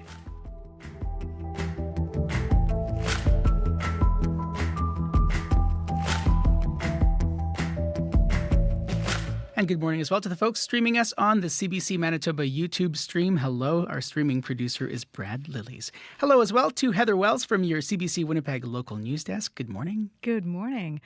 A woman from Headingley says she is piping mad after her cataract surgery was postponed. Anne Bowman's been waiting more than 2 years for the procedure. She was supposed to have it this month, but then got a call from her doctor telling her it wasn't happening. She'd have to wait another 6 months. Bowman says her ophthalmologist told her it was postponed because the province didn't renew its contract with Vision Group. We'll hear more about that. And Mounties in Manitoba say they will announce dozens of charges this morning following an investigation into child exploitation and human trafficking. The RCMP say its Internet Child Exploitation Unit has arrested 7 people and laid 65 charges. We'll hear more details coming up in our next local news, but that news conference is slated for 11 this morning. I'll be back at 7:30. All right, thanks very much. You're welcome. Heather Wells from your CBC Winnipeg local news desk. Abby Adiemi is our tech producer and watching the weather. Another hot day. Yeah, we're warming up. We are at 20 in the city at the moment, though enjoying some sunshine out there. This sunny condition is going to stay with us in the morning. Then we'll be seeing a transition to a mix of sun and clouds. A slim chance of showers late in the afternoon with a risk of thunderstorm to go with that also. Also expect that hazy conditions that I mentioned earlier to stay with us. We will be touching a high of 28.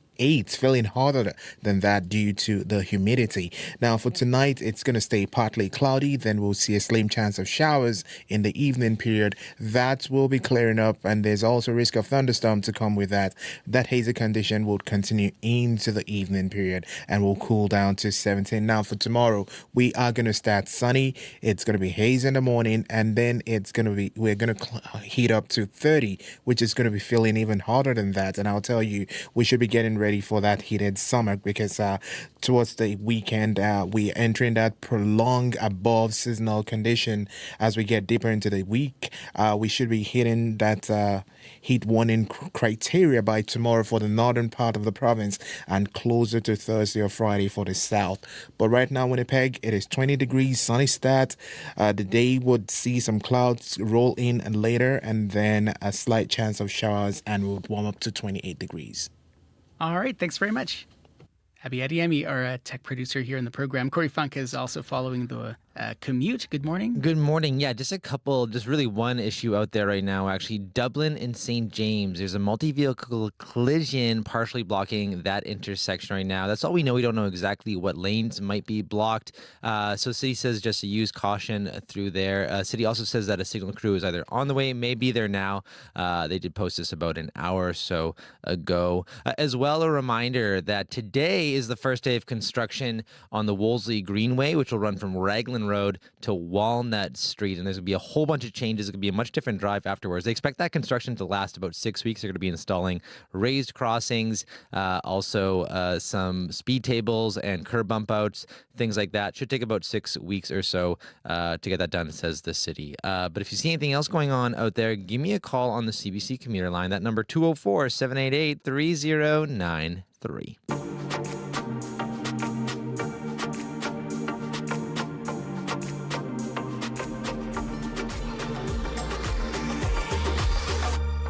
Coming up to 15 minutes after 7 o'clock here on CBC Radio 1, I'm Faith Fundal.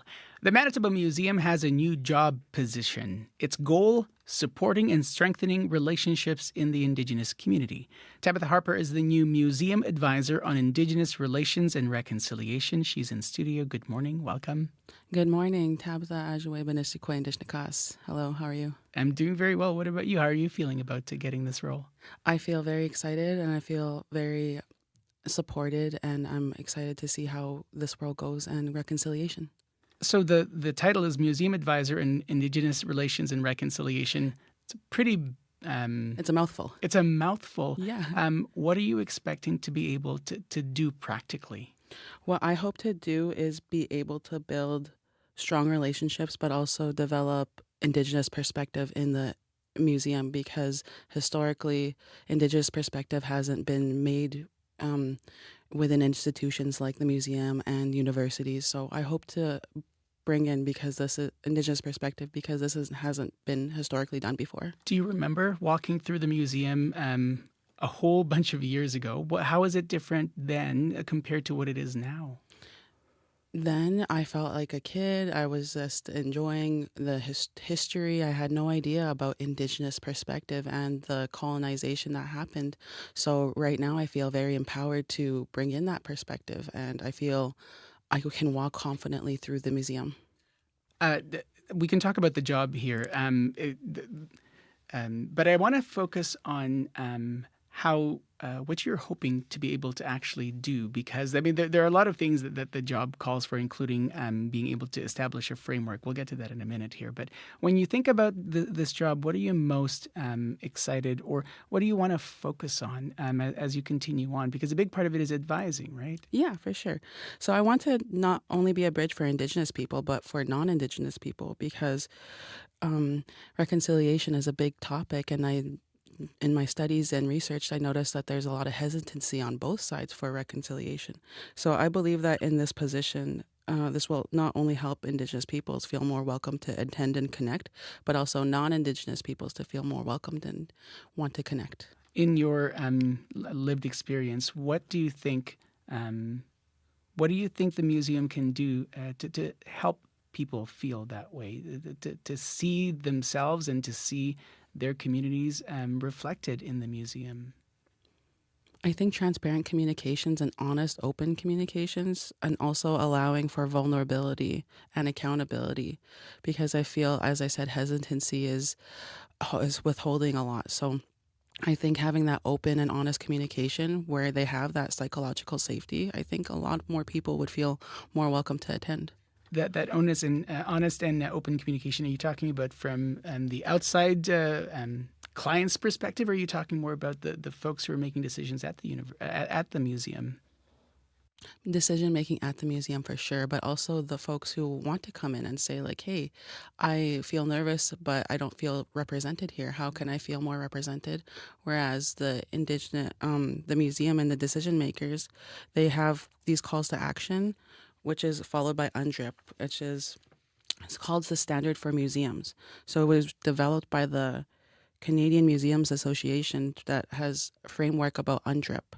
So I think that is open and transparent with the step towards reconciliation on decision makers' part. Creating a framework, what does that mean in practical terms?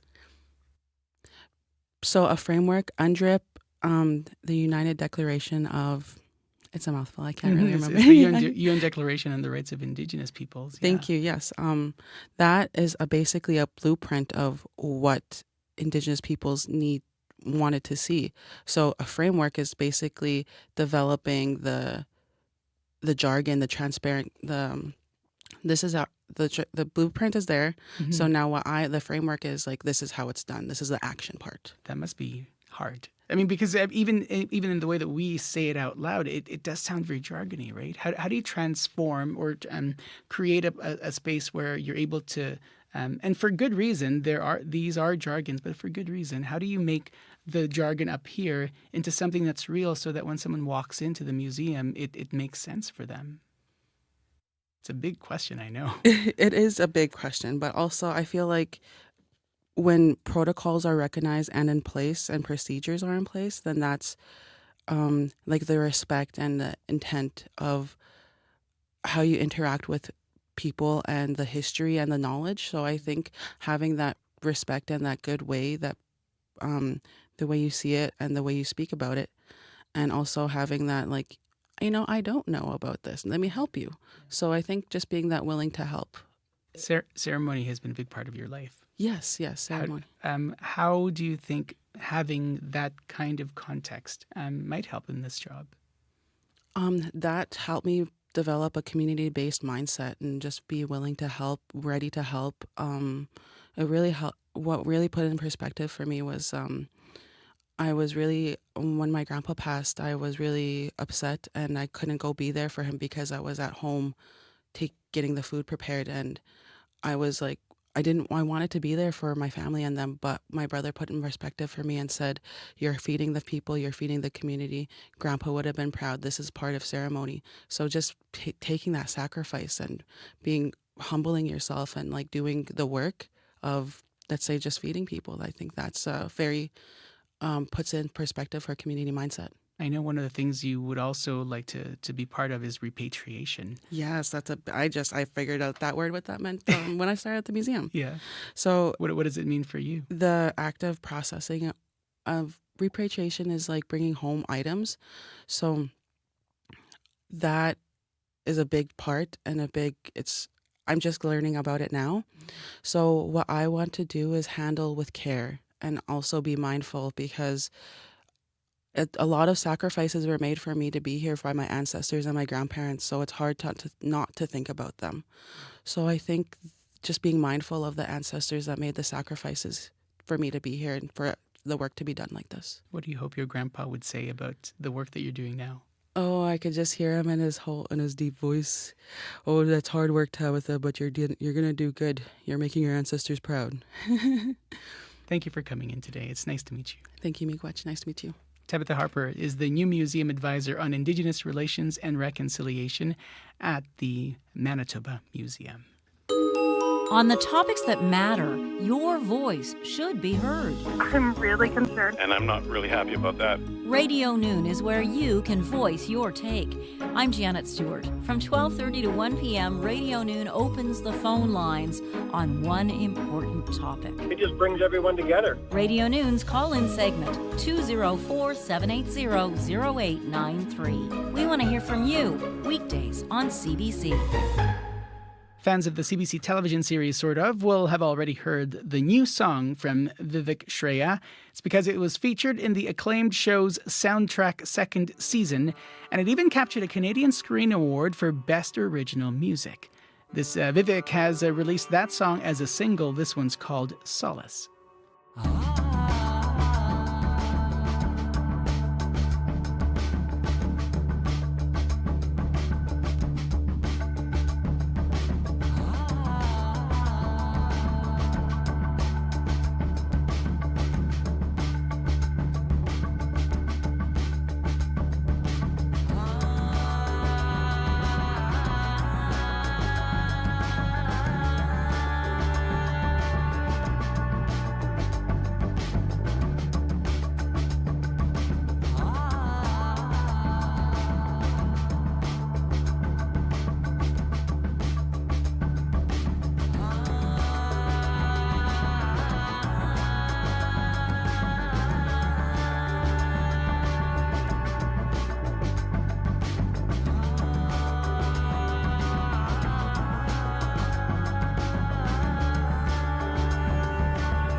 That's Vivek Shreya with Solace. 25 minutes after 7 o'clock here on CBC Radio 1. I'm Faith Fundal. Over now to your CBC National Sports Desk. And Scott Regier joining us. Good morning. Hey, Faith. To footy in a moment here, but first, football. There's a familiar face at the Bombers practice yesterday. Who are we talking about? Yeah, receiver Lucky Whitehead, Faith, back in blue and gold, albeit currently on the practice roster. While it is highly unlikely he will be in the lineup for Friday's game against the Stampeders, Whitehead will be a welcome addition once he does fully arrive, given the injuries to other key receivers. After breaking into the league with the Bombers, Faith, Whitehead has spent the past 3 seasons in BC, very productive seasons, by the way, averaged close to 900 yards receiving each of those campaigns. Now, given that, it was a little surprising to see him go without a team to start the year. Whitehead doesn't see things that way, though. I was obviously staying ready. I was at peace with whatever happened. I feel like I played some great football, right? I became a gardener. Here I am, and I'm just blessed for this great opportunity to come out here. I was telling a couple of the guys, man, if I went anywhere, I'm glad it's here. I mean, I'm familiar with the city, the fans, the organization. So I was definitely ecstatic about the opportunity. As mentioned before, Whitehead probably won't suit up on Friday, Faith. He does have to relearn the playbook after all. But once he's done so, he should be good to go. He's not going to wear number 7 as he's done throughout his whole CFL career. He's going with number 13 in his case. Lucky 13. Very lucky. Very lucky. From the Winnipeg Bombers to Wimbledon, what's going on there? Well, it's not often, first of all, that the most prestigious tennis tournament goes overshadowed, but with all the footy going on with the Euros and Copa America, that is the situation here in Canada to some extent. But the quarterfinals are on now at Wimbledon, and there are plenty of compelling storylines. Among them, Faith, Alina Svitolina. While beating her Chinese opponent for a place in the quarterfinals yesterday, Svitolina repeatedly fought back tears. On Monday, Ukraine was subjected to a missile barrage that destroyed the country's largest children's hospital. It's an incredibly sad day. It was really difficult for me to really be here. I just wanted to be in my room and just be there with my emotions and with everything. You know, when you have these sad days when just you don't want to do anything, you know, it was this kind of day for me. Svitolina says, Faith, tennis is her way of raising awareness about the Russian invasion and that she feels survivor's remorse. Yesterday, Wimbledon organizers relaxed their strict all-white dress code so that Svitolina could wear a black ribbon during her match. No word whether she'll be wearing that again tomorrow for the quarterfinals when she faces Russian-born Elena Rybakina. We're going to talk about Copa America, the final tonight, and Canada playing against Argentina. A lot of things to focus on. What are you focusing on? Well, Faith, whether the Canadians can again show the composure they've displayed in getting this far. There will be 82,000 people watching in the stadium in New Jersey tonight, the vast majority of whom will be wearing those iconic baby blue and white striped Argentine kits. Canada performed admirably in front of tens of thousands of Venezuelan supporters in the semifinals in Dallas, but this is going to be a whole different level of spectator intimidation. Tactically, whether it's Jacob Schaffelberg or Richie Larea on either of the wings, Canada can hurt the Argentines down the flanks. And I think they need to score Canada in regulation time, Faith, because in penalty kicks, there's not a goalie on the planet who's more accomplished than Argentina's Emiliano Martinez. Canadian coach Jesse Marsh was asked what areas his players could possibly exploit tonight. Weaknesses? None. I know that when you play good teams, the closer they get to the final, the closer they get to trophies, the more they really put their foot on the gas and the more that they show how good they are. So for us, with all the respect we have for Argentina and Messi, we expect them to have their best match of the tournament. 7 o'clock kickoff tonight, Faith, and no two ways about it. A win would be the biggest accomplishment by a Canadian men's soccer team ever. Should be a lot of fun. Fingers crossed. I will talk to you tomorrow. Thank you. Sounds good. Scott Regier from your CBC National Sports Desk. I'm Faith Fundal here on Information Radio on CBC Radio 1. Lots to come after your CBC Winnipeg News.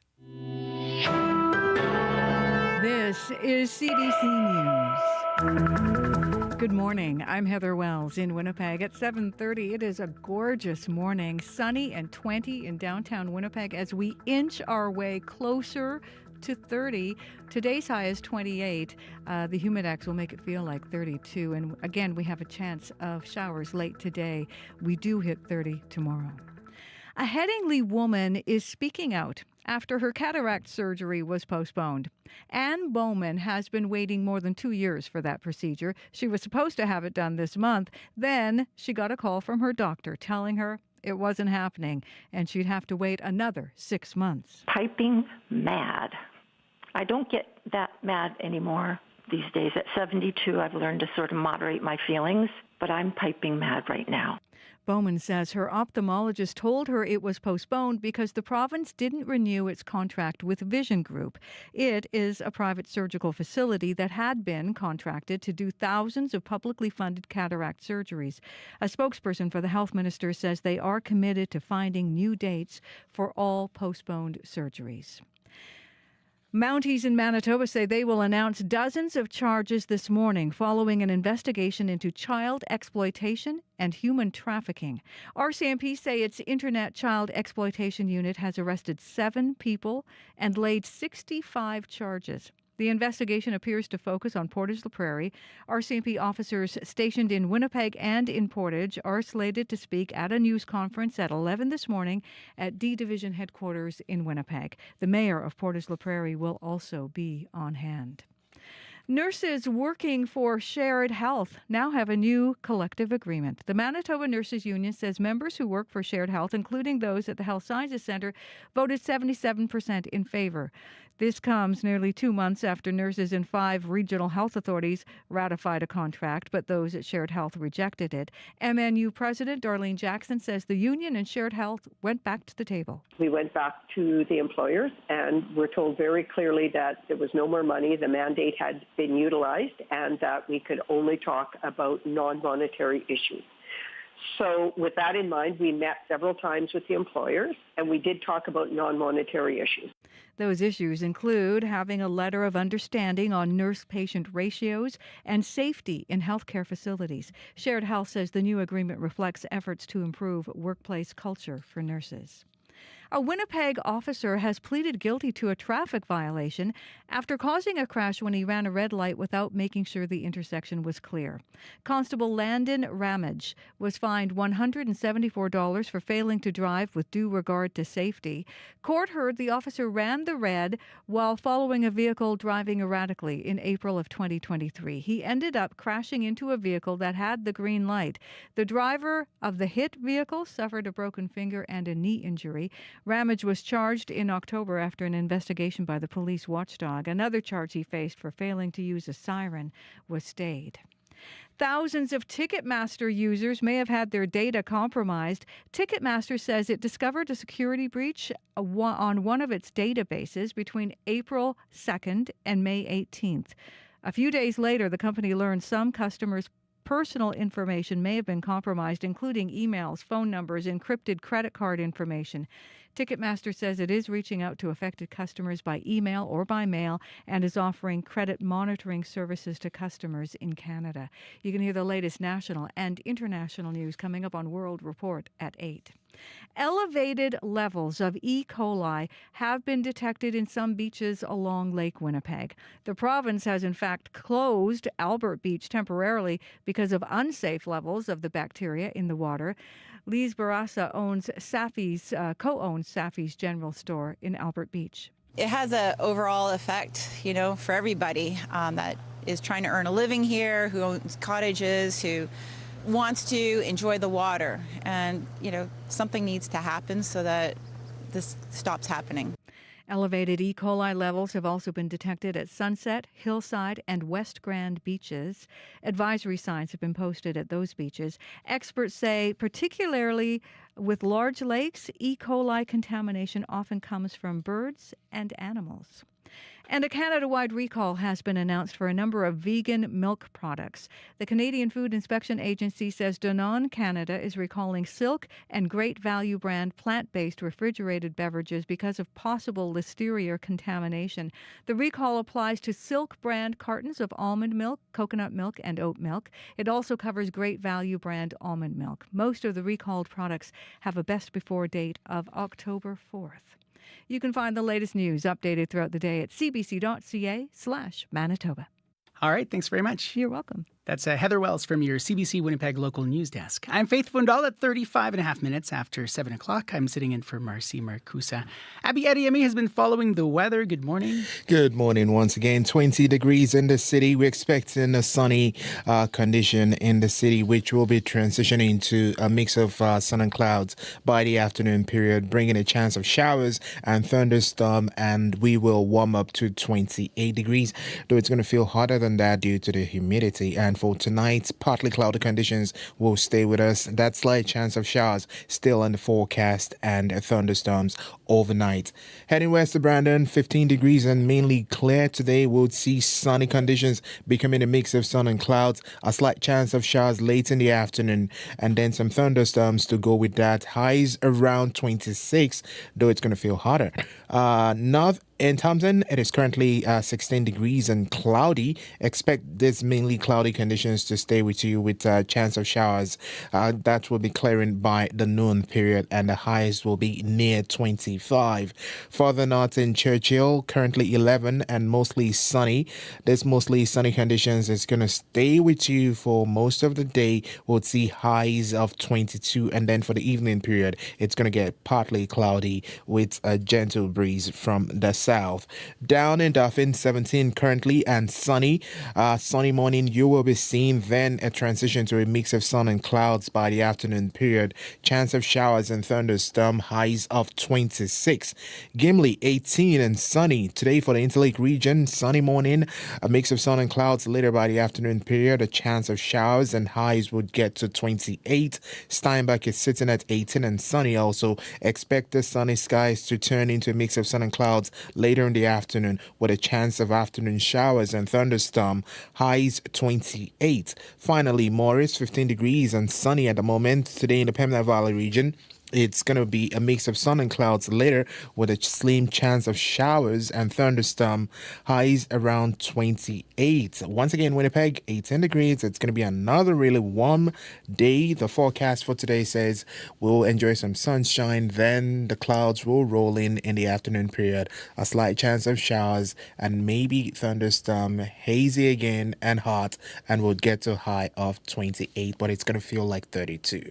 All right. Thanks very much. You're welcome. Abby Adeyemi there. Corey Funk has been following the commute. Good morning. Good morning. Yeah, a couple issues to look out for out there on the roads. Manitoba, between Arlington and Artillery, emergency crews have actually closed Manitoba in all directions for traffic due to a fire, says the city. So you'll want to avoid that if that is part of your commute as well. All morning for the past hour and a bit or so, we've heard about a collision at Dublin and St. James. That's partially blocking that intersection, Dublin and St. James. Look out for that. City says that signal crews have been sent there. Maybe working on that as we speak. And finally, just a heads up, construction starts today on Wolseley Avenue between Raglan Road and Walnut Street. They're installing everything that goes along with that greenway that was recently announced. They'll be putting in raised crossings, traffic calming bump outs, speed tables over the next 6 weeks or so is going to be that construction. So that may disrupt your drive down Wolseley Avenue between now and then. But if you see anything else going on out there, give me a call on the CBC commuter line. That number 204-788-3093. All right, thanks very much. Thank you. Corey Funk, our studio director here on the program. Lots to come this half hour. Devastated and heartbroken, we're going to hear from a Winnipeg man who recently visited his son's gravestone, only to find it smashed into pieces on what would have been his son's 28th birthday. We'll hear his story in this half hour. First, though, food companies are carefully watching to see how the craze with adults using Ozempic and other similar drugs for weight loss is affecting their bottom line. They're also cooking up ways to market their products towards people on those medications. CBC senior business reporter Nisha Patel has been looking into the story and joins us now. Hi there. To begin with, just how popular are drugs like Ozempic? Well, a lot of these medications were initially developed to manage type 2 diabetes, but then it was discovered that they were really effective at helping people lose weight. So some of the names, of course, Ozempic and Mounjaro, those are approved drugs for diabetes. Wegovy is specifically for weight loss.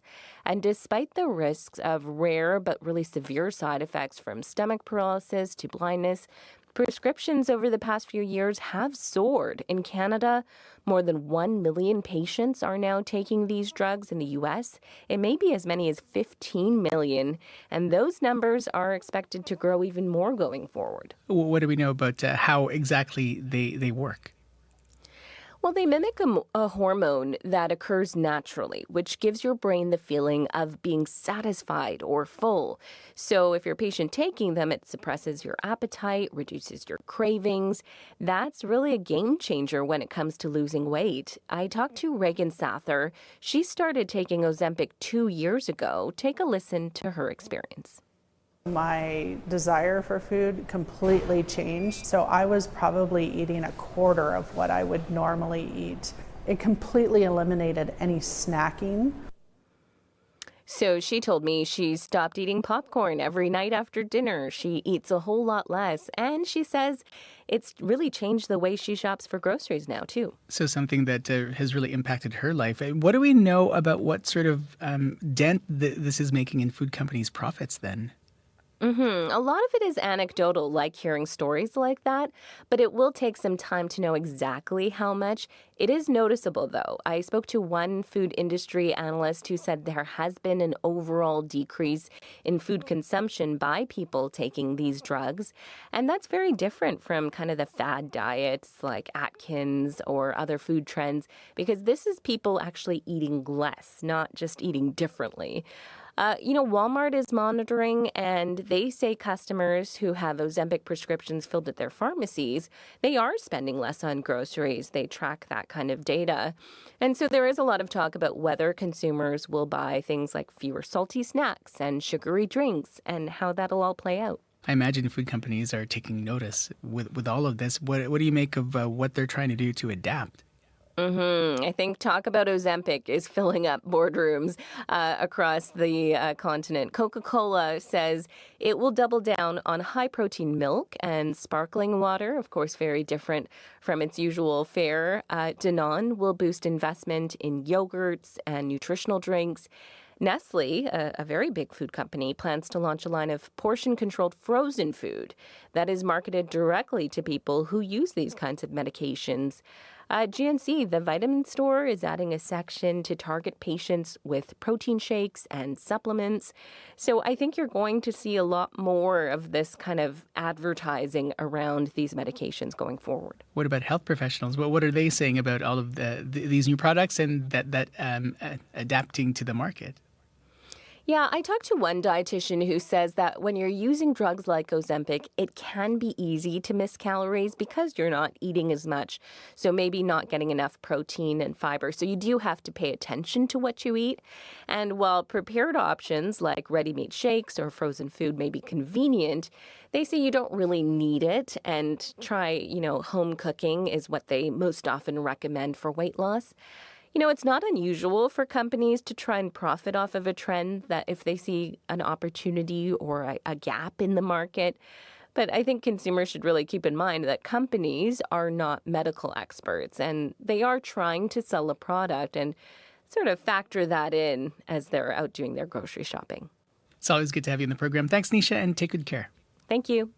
That is senior business reporter Nisha Patel speaking with us today. School is out. Time to sleep in, ride your bike, summer camp.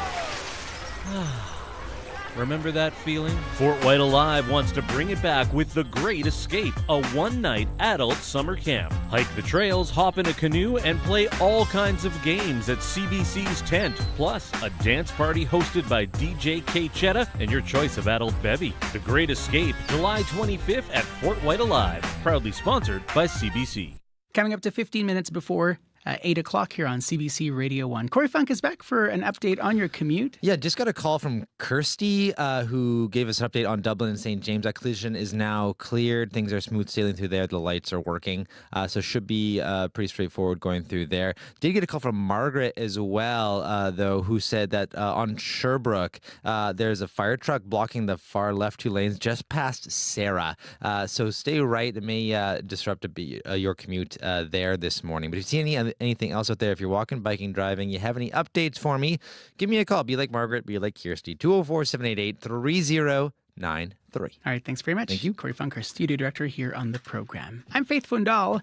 Alison Russell was recently named the Billboard Canada Music in Women in Music Breakthrough Artist of the Year. What a handful. Here is Alison Russell. This tune's called Demons.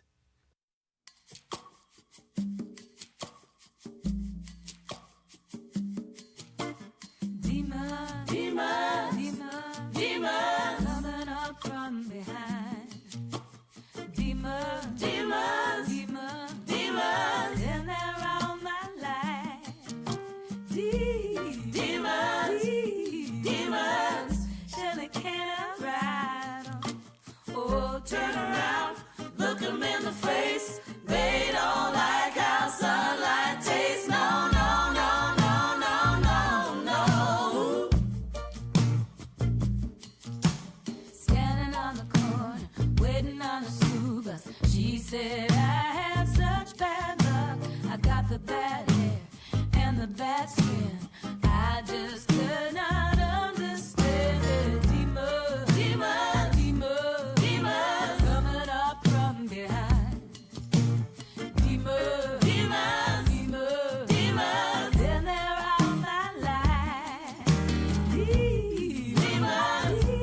Demons, surely can I ride 'em? Oh, turn around, look 'em in the face. They don't like how sunlight tastes. No, no, no, no, no, no. Demons in my 3, in my 6, in my 9 used to be so damn terrifying. So we put 'em on the bus, go for bid and let 'em drive. Turn them all into feet on riders. Demons,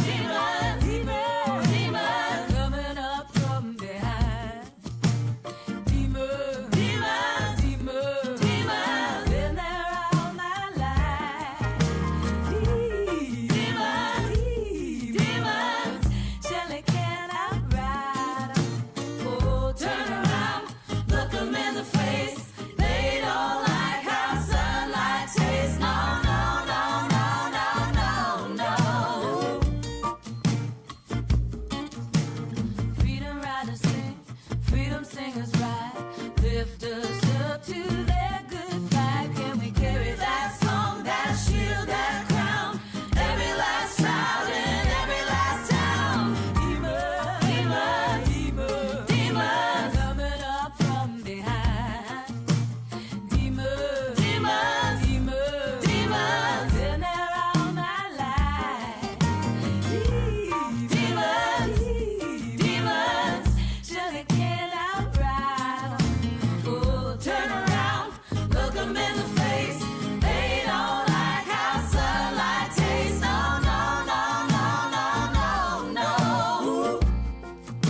That's Alison Russell with a tune called Demons. She was recently named the Billboard Canada Women in Music Breakthrough Artist of the Year.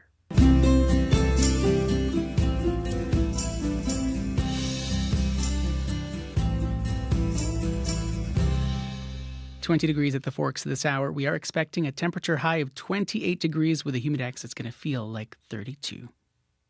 Devastated and broken, literally. Larry Hobson went to commemorate his son's 28th birthday. This was just over a week ago. But when he got to his son's grave at Brookside Cemetery, he found his son's plaque in pieces. Larry is in studio. Welcome. Hello. Good morning. The city owns Brookside Cemetery. What did it say to you about what happened? On Saturday, June 28th, it was my son's 28th heavenly birthday. And I'd received a call early from one of his best friends and notifying me that the plaque had been smashed into pieces. And I was quite taken back by it. And I got there immediately and saw from my own eyes that it had been purposely or somebody had smashed it to pieces.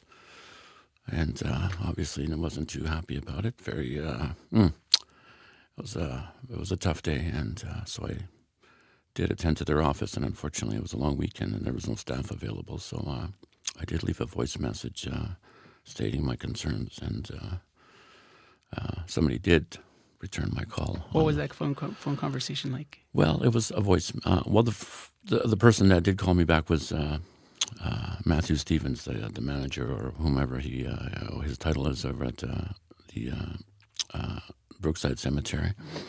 The phone call was it started off very apologetic and sorry for that I had to see that, and then he had asked if I could send some pictures, which I told him I did have, and I would send them to his email. I sent them to his email. I got a call back, and he had stated that he was sorry for the fact that the plaque was smashed and nobody had gotten a hold of me, but I guess the plaque didn't meet the requirements for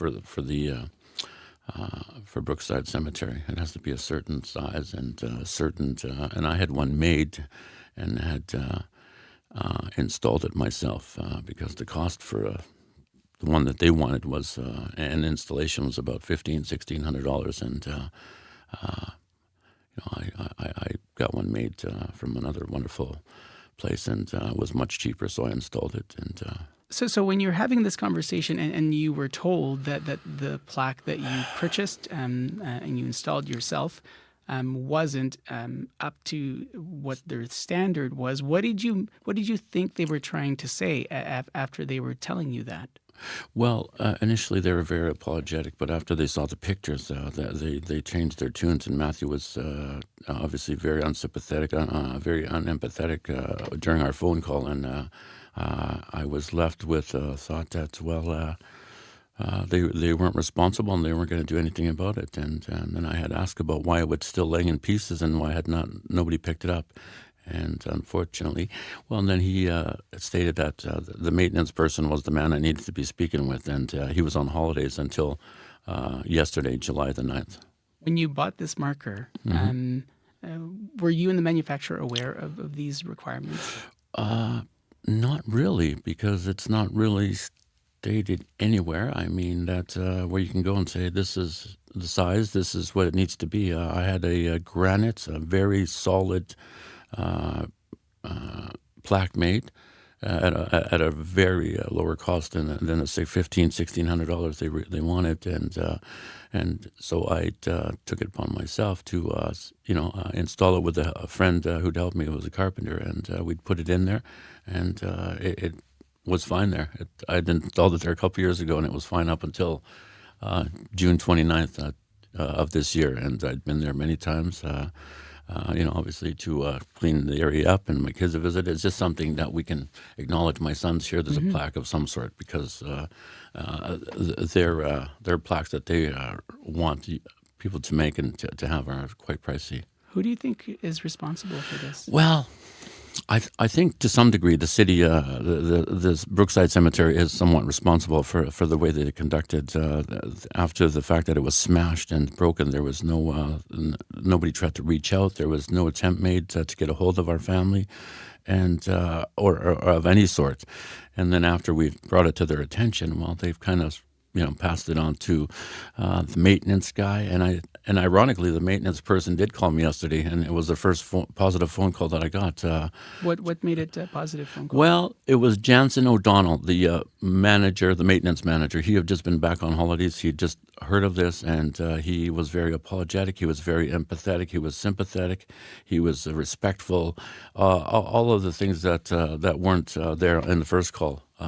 And he told me that he was going to go himself right after our phone call to go and pick up all the pieces and put it in a box and be respectful. And I'm there to pick it up today at 11 a.m. to see what's left of it. So I think the city definitely, hopefully they do the right thing here and replace it, because they're not taking any responsibility for it. They're saying it's your cost.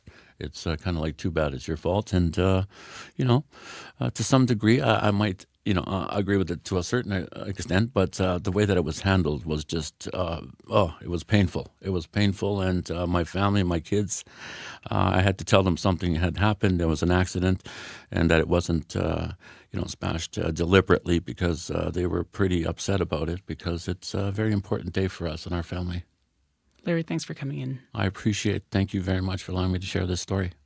Larry Hobson says he was shocked when his son's gravestone was destroyed at Brookside Cemetery last month. CBC did reach out to the city about Hobson's story. A spokesperson said it's unclear how the marker was damaged. In a written statement, and this is quite lengthy, a spokesperson says, quote, given that there are many visitors to the cemetery and not only staff that could have been around the site, it would be very difficult to know exactly how the marker was damaged. If cemetery's ground staff caused damage to a memorial during the course of their work, they would notify the cemetery's administration office so that arrangements can be made for repair or replacement. In this case, it seems there was no record of a report from ground staff with respect to this memorial until the family brought the matter forward, end quote. The city goes on to say that if staff had been aware of the placement of the marker, they could have confirmed whether it met the requirements of the bylaw, adding that all markers are to be installed by cemeteries staff. Heather Wells joining us now from your CBC Winnipeg local news desk. Good morning. Good morning. Well, Mounties in Manitoba say they will announce dozens of charges this morning following an investigation into child exploitation and human trafficking. The RCMP say its Internet Child Exploitation Unit has arrested 7 people and laid 65 charges. We're going to hear more details on that coming up at 11 this morning. And a beach in the Interlake, in the east side of Lake Winnipeg, is closed temporarily because of high levels of E. coli in the water. Albert Beach has been closed since late last week. Unsafe levels of the bacteria were detected in the swimming area. There are also other beaches impacted by elevated levels of E. coli. Those are Sunset, Hillside, and West Grand beaches. I'll be back with more Manitoba news at 8:30. All right, thanks very much. You're welcome. That's Heather Wells from your CBC Winnipeg local news desk. Looks like Arlington and Artillery, Manitoba there, emergency crews have closed all directions because of a fire, so use alternate routes. If you see other issues on your commute, 204-788-3093, 204-788-3093. I'm Faith Fundal. Lots to come in our next half hour. Stay tuned. World Report is standing by.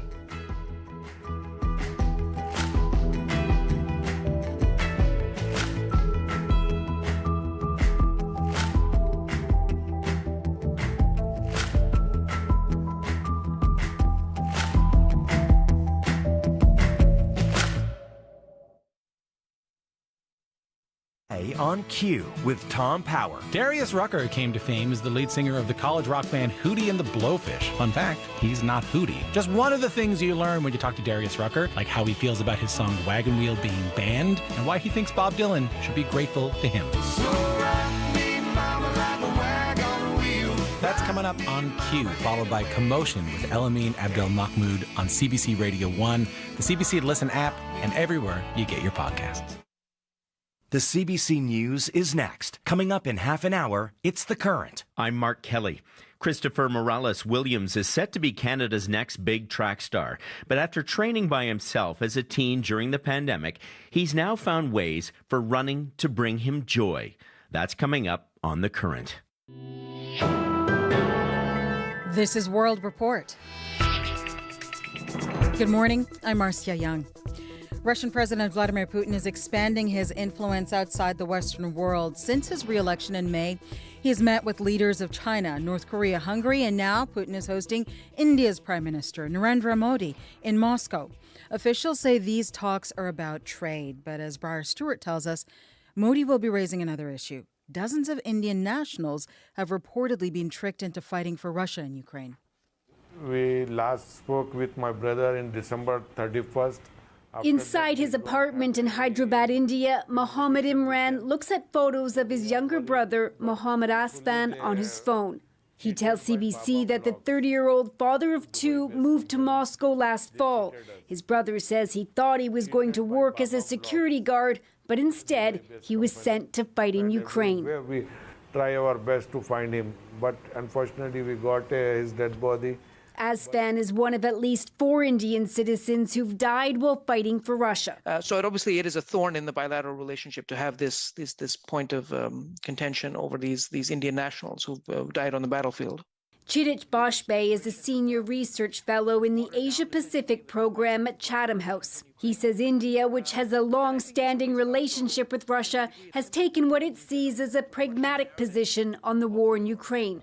After Western sanctions were imposed, India increased its oil imports from Russia. The Indian government has maintained a largely neutral position. We saw, for instance, that India decided not to endorse the joint communique that was produced at the Ukraine Peace Conference in Switzerland. But Indian officials say they are pressing for Moscow to return the few dozen men who they believe are still in Ukraine. The governments of Sri Lanka and Nepal are doing the same. They believe hundreds of their citizens are also fighting for Russia. Briar Stewart, CBC News, London. Ukrainian drones have reportedly attacked 3 sites in Russia overnight, including a military airfield, oil refinery, and a power substation. The attacks come after President Volodymyr Zelensky promised retaliation for a wave of Russian airstrikes. Nearly 40 people were killed yesterday, and Ukrainian Children's Hospital was heavily damaged. Crews worked through the night to clear rubble from the facility. Many of its young patients slept in a bunker.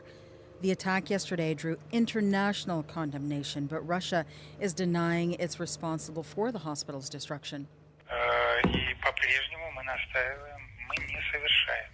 Kremlin spokesperson Dmitry Peskov is insisting Russia does not attack civilian targets.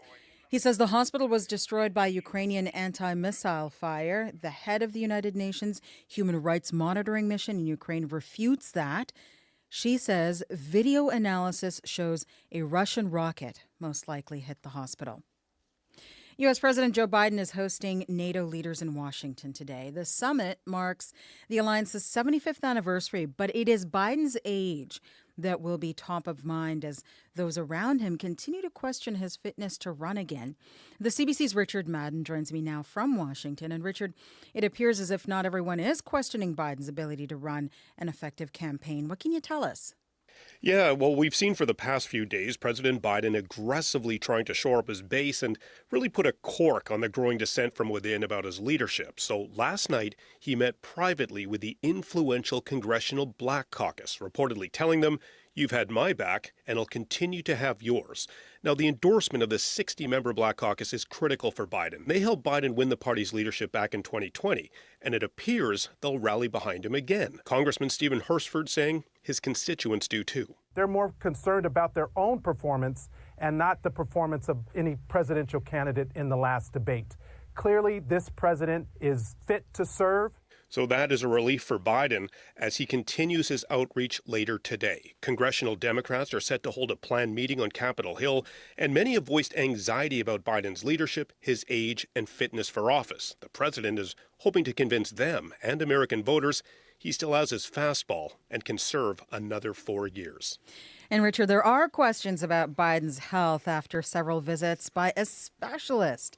What can you tell us about that? Yeah, the White House released a letter by the president's doctor late last night after a testy and defensive exchange by the White House press secretary hours earlier, who said the president was examined by a neurologist who specializes in Parkinson's, but refused to give details, citing privacy. So that led to a whole lot of questions. What is the White House hiding? But according to the letter, the doctor examined Biden during his annual physical, and he showed no signs of Parkinson's. The question, why didn't the White House just say that earlier? Because concerns about Biden's health have been front and center, and the administration's damage control efforts have frustrated them. All right. Thank you, Richard. Thanks. The CBC's Richard Madden in Washington. The Assembly of First Nations is gathering in Montreal today. It is the start of its summer gathering. Among the issues on the agenda, child welfare reform, financial transparency, and First Nations policing. As Olivia Stefanovich reports, Canada's shifting federal political landscape will also dominate the discussions. And it's better if we're at the table talking to each other, even when things are hard. It's not always going to be easy. Assembly of First Nations National Chief Cindy Woodhouse-Nebenak says the AFN is meeting at a critical moment. Crunch time for the federal government, with a little more than a year left in its mandate. The Liberals trailing in the polls behind the Conservatives, whose leader Pierre Poilievre is expected to address the Assembly later this week for the first time in person. It's important that he goes and speaks to our chiefs. Some AFN leaders are already willing to throw their support behind Poilievre, including Trevor McCadahey, chief of Dwug River First Nation in northeastern BC. He has made the efforts. He's showing initiative. Other First Nations leaders are undecided, waiting to hear from Poilievre himself and NDP leader Jagmeet Singh, who will also take questions from the Assembly. Notably absent the Prime Minister, who's sending cabinet ministers as he attends the NATO summit. Jennifer Leowitz is a policy analyst from George Gordon First Nation in Saskatchewan. I think we're willing to work with who we need to work with. With 76 resolutions up for debate, the AFN also has its own internal issues to sort out as it sets its priorities for working with government over the next 3 days. Olivia Stefanovich, CBC News, Montreal. Some parents on Prince Edward Island say their kids are being denied a proper education. They say children with complex needs are not getting enough support. As CBC's Steve Bruce reports, the parents have taken their concerns to the province's child advocate. It's been the most frustrating struggle of our life to get him the education he deserves. Shirley Ann Munsey's son Xavier has autism, ADHD, and anxiety. A child psychologist said he'd benefit from one-on-one supports in school, but he never got them. So in January, she gave up and pulled him. He couldn't handle it. He wasn't getting the adequate support he needed to be able to handle it. PEI's child and youth advocate Marvin Bernstein says he's hearing concerns from a growing number of parents whose children have complex needs and aren't in school full-time or at all. In most cases, he said, school officials have put them on reduced schedules after running into challenges managing their behavior. Well, it's a timeout. We need a cooling off period. We need some time to develop a plan for your child. Those aren't reasons that are identified in the Education Act. So clearly, in my mind, rights are being violated. Rayanne Adams with the Public Schools branch says some students do struggle being in school all day, but that the goal is always to work towards getting them back there full time with the right supports in place. It depends on the needs of the child. This isn't a one-size-fits-all approach. The PEI government just released a draft inclusive education action plan, though it hasn't said when any changes might happen. Steve Bruce, CBC News, Summerside. Some popular plant-based drinks are being recalled in Canada. 15 Silk and Great Value brand products are being pulled from store shelves across the country. The Canadian Food Inspection Agency says they could be contaminated with listeria. The products are manufactured by Danone Canada. They include Great Value almond beverages, as well as Silk almond, oat, and coconut drinks. They all have best before dates up to and including October 4th. Anyone who has these products is warned to not consume them. The CFIA says there have been reported illnesses linked to the drinks. For a full list of recalled products, go to cbcnews.ca. And that is the latest national and international news from World Report. News anytime at cbcnews.ca. I'm Marcia Young.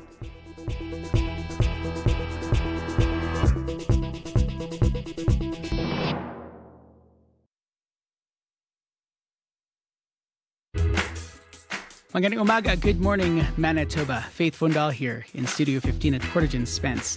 This is Information Radio on CBC Radio 1. As part of our continuing series on youth and employment, youth unemployment, we've been hearing about artificial intelligence and how it may be hindering some young people from getting a job. We're going to hear from an expert, a resume expert, about what you need to do to get past AI filters. That's coming up here on Information Radio on CBC Radio 1, 89.3 FM, 990 AM, and everywhere on the CBC Listen app.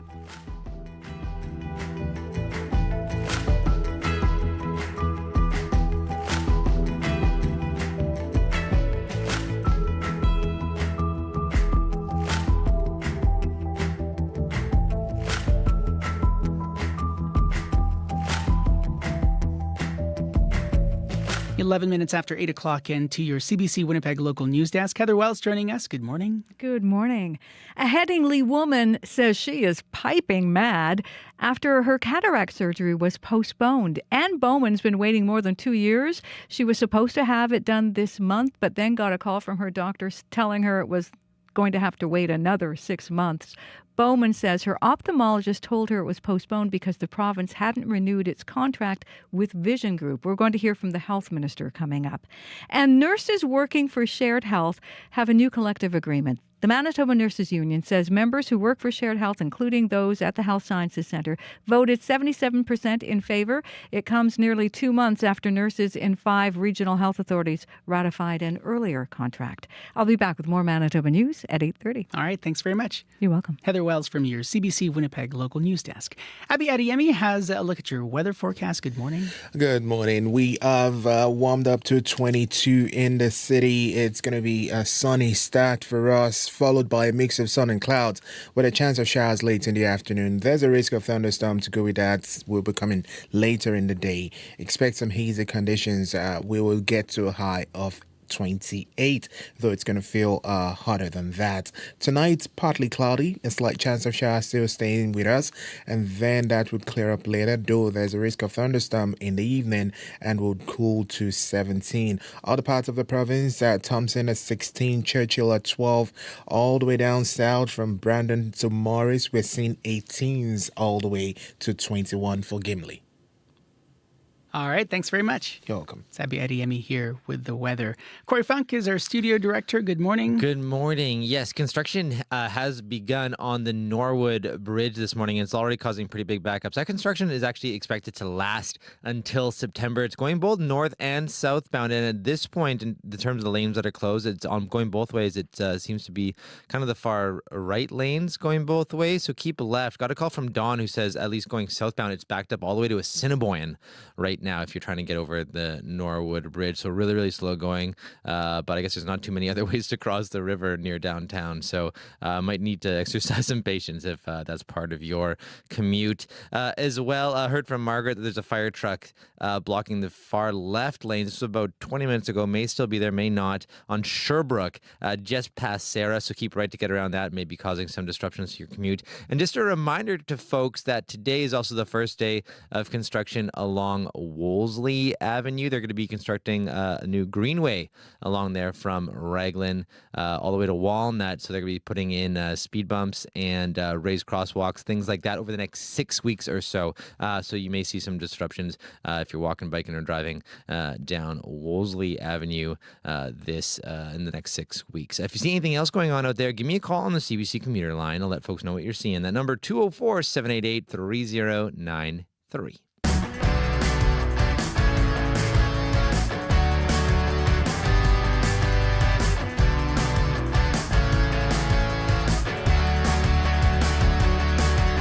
Coming up to 15 minutes after 8 o'clock here on CBC Radio 1, I'm Faith Fundal. Hello as well to the folks who are streaming us on our CBC Manitoba YouTube stream.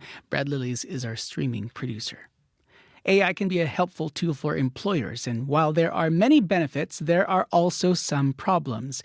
In our ongoing series about young people and unemployment, AI has been brought up as an issue for many folks trying to get a job, including for Annabelle Dacey.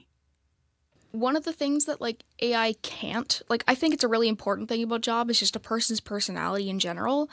I feel like you can write all you want on your resume about the kind of person you are, but it's never the same as actually meeting, saying hi to that person in person, getting an interview and stuff. I feel that AI searches for keywords and everything when it's scanning all these resumes. It's really discouraging that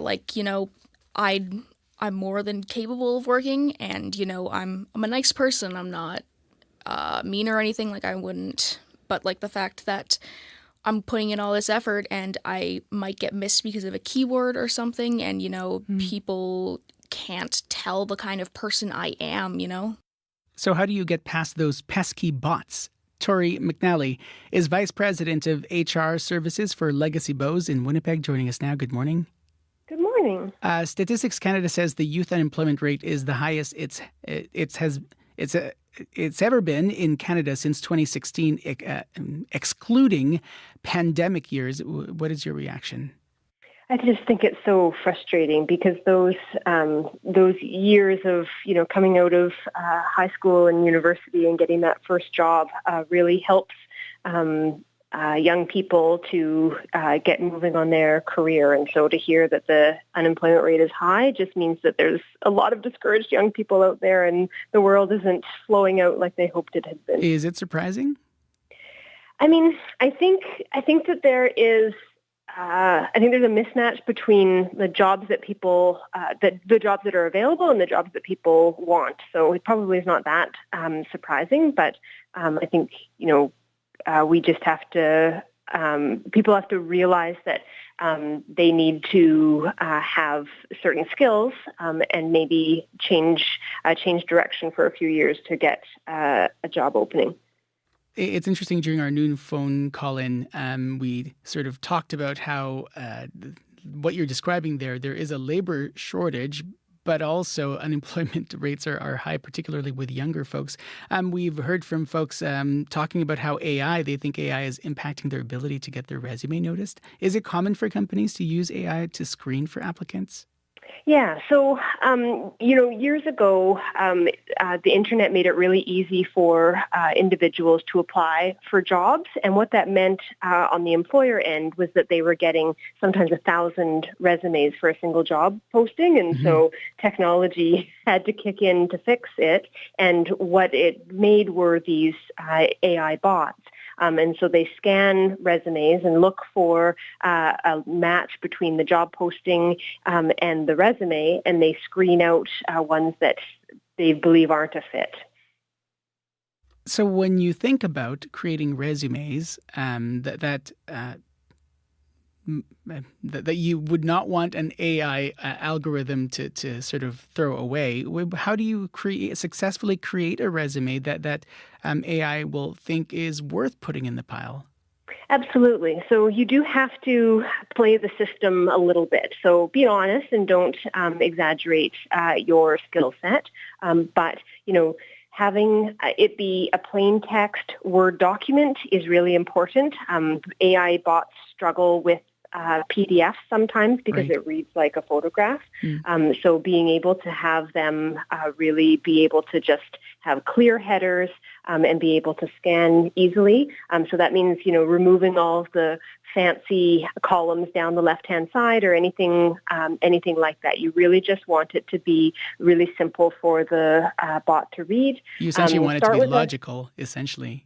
Exactly, yes. Start with a professional summary.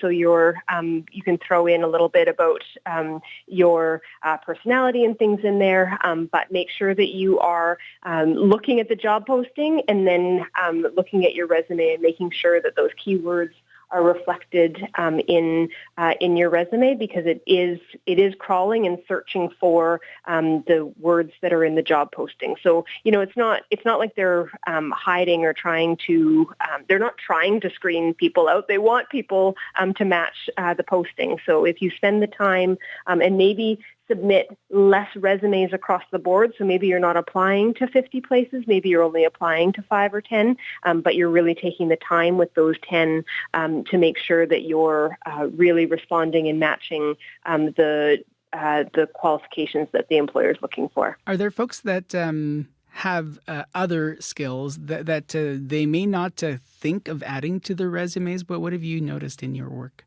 Well, I think particularly when we're talking about young people, they don't have 20 years of career experience behind them to be able to put on their resume. But I think that people need to think clearly about what they have done, and it doesn't always have to be paid work. So, if you hosted a formal dinner party, that's event planning, and think through what keywords and what skills you learned doing that. Maybe you started a club when you were at university. I imagine you probably learned something about motivating and managing people while you did that. So, celebrate your volunteer work and really think through the skills that you learned, because those skills are real and they deserve to be on your resume. Do you know what it's going to take to get more young folks employed? I mean, whether that's young as in their early 20s or young as in their mid to late 20s, is it obvious to you? I think that people need to broaden their horizon. I think people come out of school with a dream of doing one particular job, and it might be that they're not going to do exactly what they had hoped. And so I think they have to be open to the vacancies that are out there for the moment, because that's where the economy is leading them. But no experience is bad experience, and you can always switch careers. I think that people need to realize now that you're not going to enter with one company and stay there for 25 years and retire with the same place. Like the nature of the economy now is that people hop around and not only change employers but also change job titles throughout their careers now. And so getting a job that is not your perfect fit is not the end of the world. And 5-10 years ago, an employer used to look at a resume where the candidate had jumped around every 2 or 3 years and thought that was a bad thing, and now they just think that's completely normal. Tori, thanks for making time today, and take good care. We'll talk to you again soon. Of course. Thank you. Tori McNally is Vice President of Human Resources Services for Legacy Bose. Poor Terry O'Reilly. He's come down with another bad case of brand envy. He's green over the record company jokesters who reissue old hits. Hello, mother. Hello, father. He's admiring those much-loved school notebooks that aren't digital, but paper. Huh? And then there's Terry's favorite animator, Brand Envy, on Under the Influence, Thursday morning at 11:30, 3:30 p.m. in Newfoundland, and on the CBC Listen app. Coming up to 23 minutes after 8 o'clock here on CBC Radio 1, I'm Faith Fundal. We're going to continue our conversation about employment. The CBC's Blair Sanderson has more on the differing views on the value of youth employment and even debate over the legal age at which children should be able to work.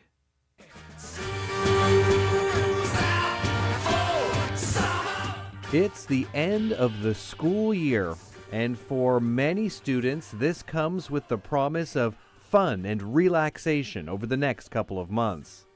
But as kids get older, the prospect of getting a job becomes a growing reality. It is something you discuss a lot with your friends, just to be like, yeah, when should I work? Like, so when do I get a job? So you're just on the same page as your friends, Right. Everyone wants to have a job at the same time. This is Lily Haynes, a 17-year-old who got her first job as a camp counselor last summer. And her 16-year-old friend, Maria McDougall, is just starting to look for work now. But could she have started earlier? 14, 13? Can you be that young, do you think?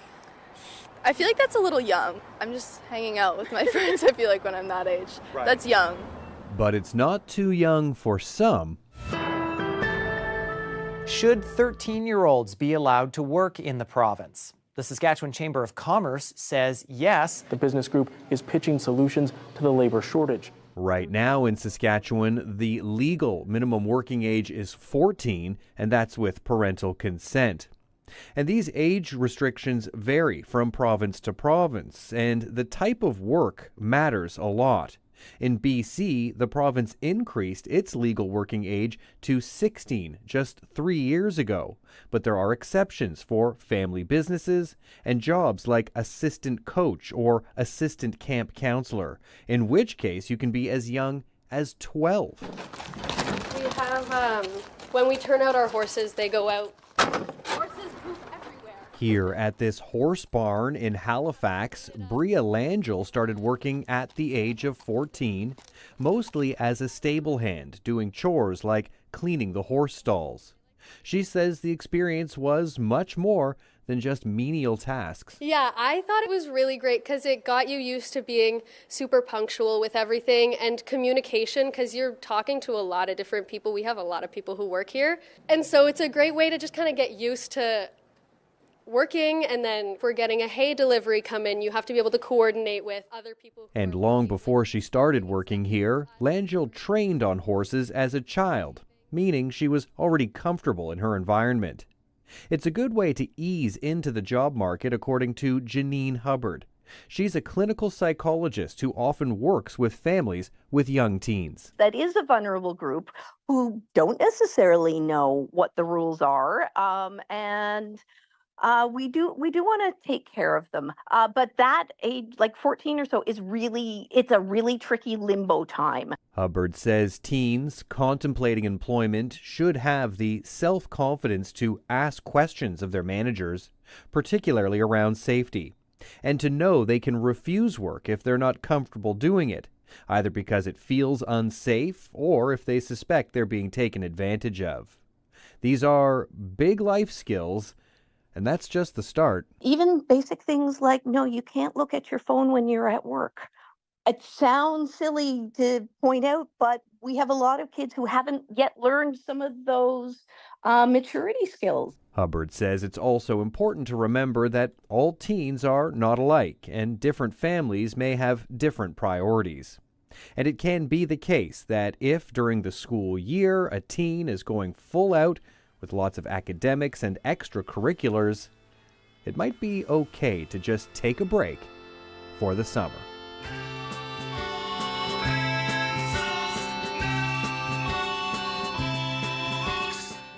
For CBC Radio, I'm Blair Sanderson. Now, Statistics Canada has a few interesting numbers on this topic. One of its latest surveys focused on youth employment for full-time students during the school year. It found more than one-third of students between the ages of 15 and 19 hold some kind of part-time job while also going to school.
From Dartmouth, Nova Scotia, that was Mo Kenny with Evening Dream. Your CBC Winnipeg News is next. This is CBC News. Good morning. I'm Heather Wells in Winnipeg. At 8:30, it's sunny. It's gorgeous. It's 22 right now in downtown Winnipeg. We're warming all the way up to 28. That humidity will make it feel warmer than that. And again, we do have a chance of a late day shower with the risk of a thunderstorm. Mounties in Manitoba say they will announce dozens of charges this morning following an investigation into child exploitation and human trafficking. The RCMP say its Internet Child Exploitation Unit has arrested 7 people and laid 65 charges. The investigation appears to focus on Portage La Prairie. RCMP officers stationed in Winnipeg and in Portage are slated to speak at a news conference that will happen at 11 this morning at D Division headquarters in Winnipeg. The mayor of Portage La Prairie is also expected to be on hand. A dispute between the provincial government and a privately owned clinic has led to hundreds of cataract surgeries being postponed. Anne Bowman was supposed to get cataract surgery this month. Instead, she was told it was postponed. She likely won't get it until the end of the year now. A letter from Bowman's doctor says it was because the province did not renew its contract with Vision Group, a private surgical facility where it was scheduled to take place. Now they have to find a new location for the surgery. Health Minister Uzoma Asaguera says they are working to find new spots for all patients affected by this postponement. I don't think it's acceptable that this patient received a letter that told her she was going to have to wait 6 months. And I'm glad that she raised this concern and brought it forward so that our government could take immediate action to address it. Numbers from the provincial government show the province plans to conduct fewer cataract surgeries this year because there's less demand. The Manitoba Nurses Union says it looks forward to working with the Premier's new advisor on nursing culture and safety. Carla Compton was named to that role yesterday, right after she was sworn in as the NDP MLA for Tuxedo. She was a hemodialysis nurse before entering politics. Darlene Jackson is the president of the Manitoba Nurses Union. Having a nurse who's right off the front line, acting sort of as a conduit to the Premier for nursing issues, I think that's important. I think that's something that needs to happen. And I really look forward to meeting with her and collaborating with her and really getting some issues solved. Compton will also co-chair the Provincial Healthcare Advisory Table. Meanwhile, nurses working for Shared Health have voted 77% in favor of a new collective agreement. Nurses working in other regional health authorities had voted in favor of a new contract back in May. Elevated levels of E. coli have been detected in some beaches along Lake Winnipeg. The province has closed Albert Beach temporarily because of unsafe levels of bacteria in the water. Lise Barassa co-owns Safi's General Store in Albert Beach. It has an overall effect, for everybody that is trying to earn a living here, who owns cottages, who wants to enjoy the water. And, something needs to happen so that this stops happening. Elevated E. coli levels have also been detected at Sunset, Hillside, and West Grand beaches. Advisory signs have been placed at those beaches. Experts say, particularly with large lakes, E. coli contamination often comes from birds and animals. Ticketmaster is notifying customers about a data security incident that may have leaked their personal information. The ticket-selling company wrote an email to customers yesterday saying it recently discovered an unauthorized third party obtained information between April 2nd and May 18th. That leaked information may have included customer names, contact information, and credit or debit card numbers and expiry dates.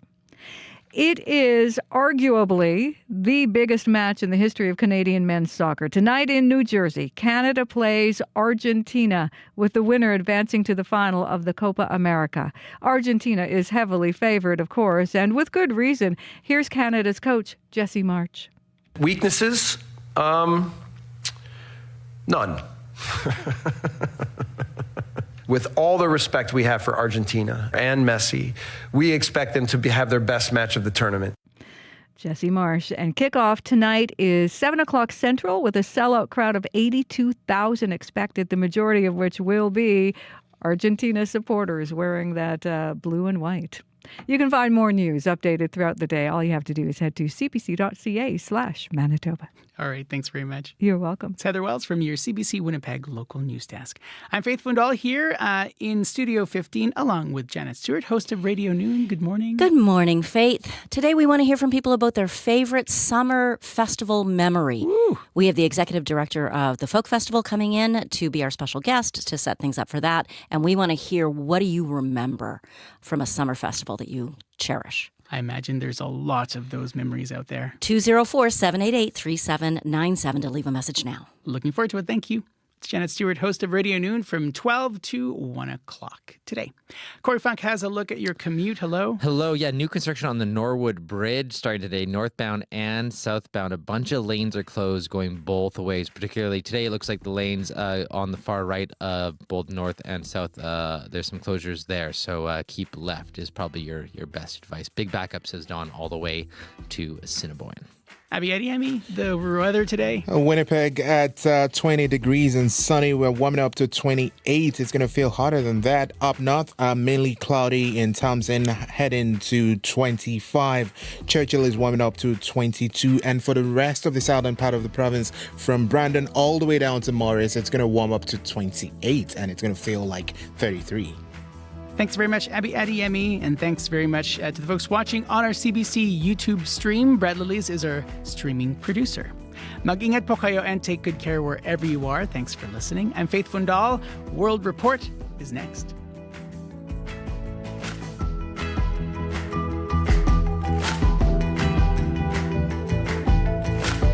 That is The Current is next.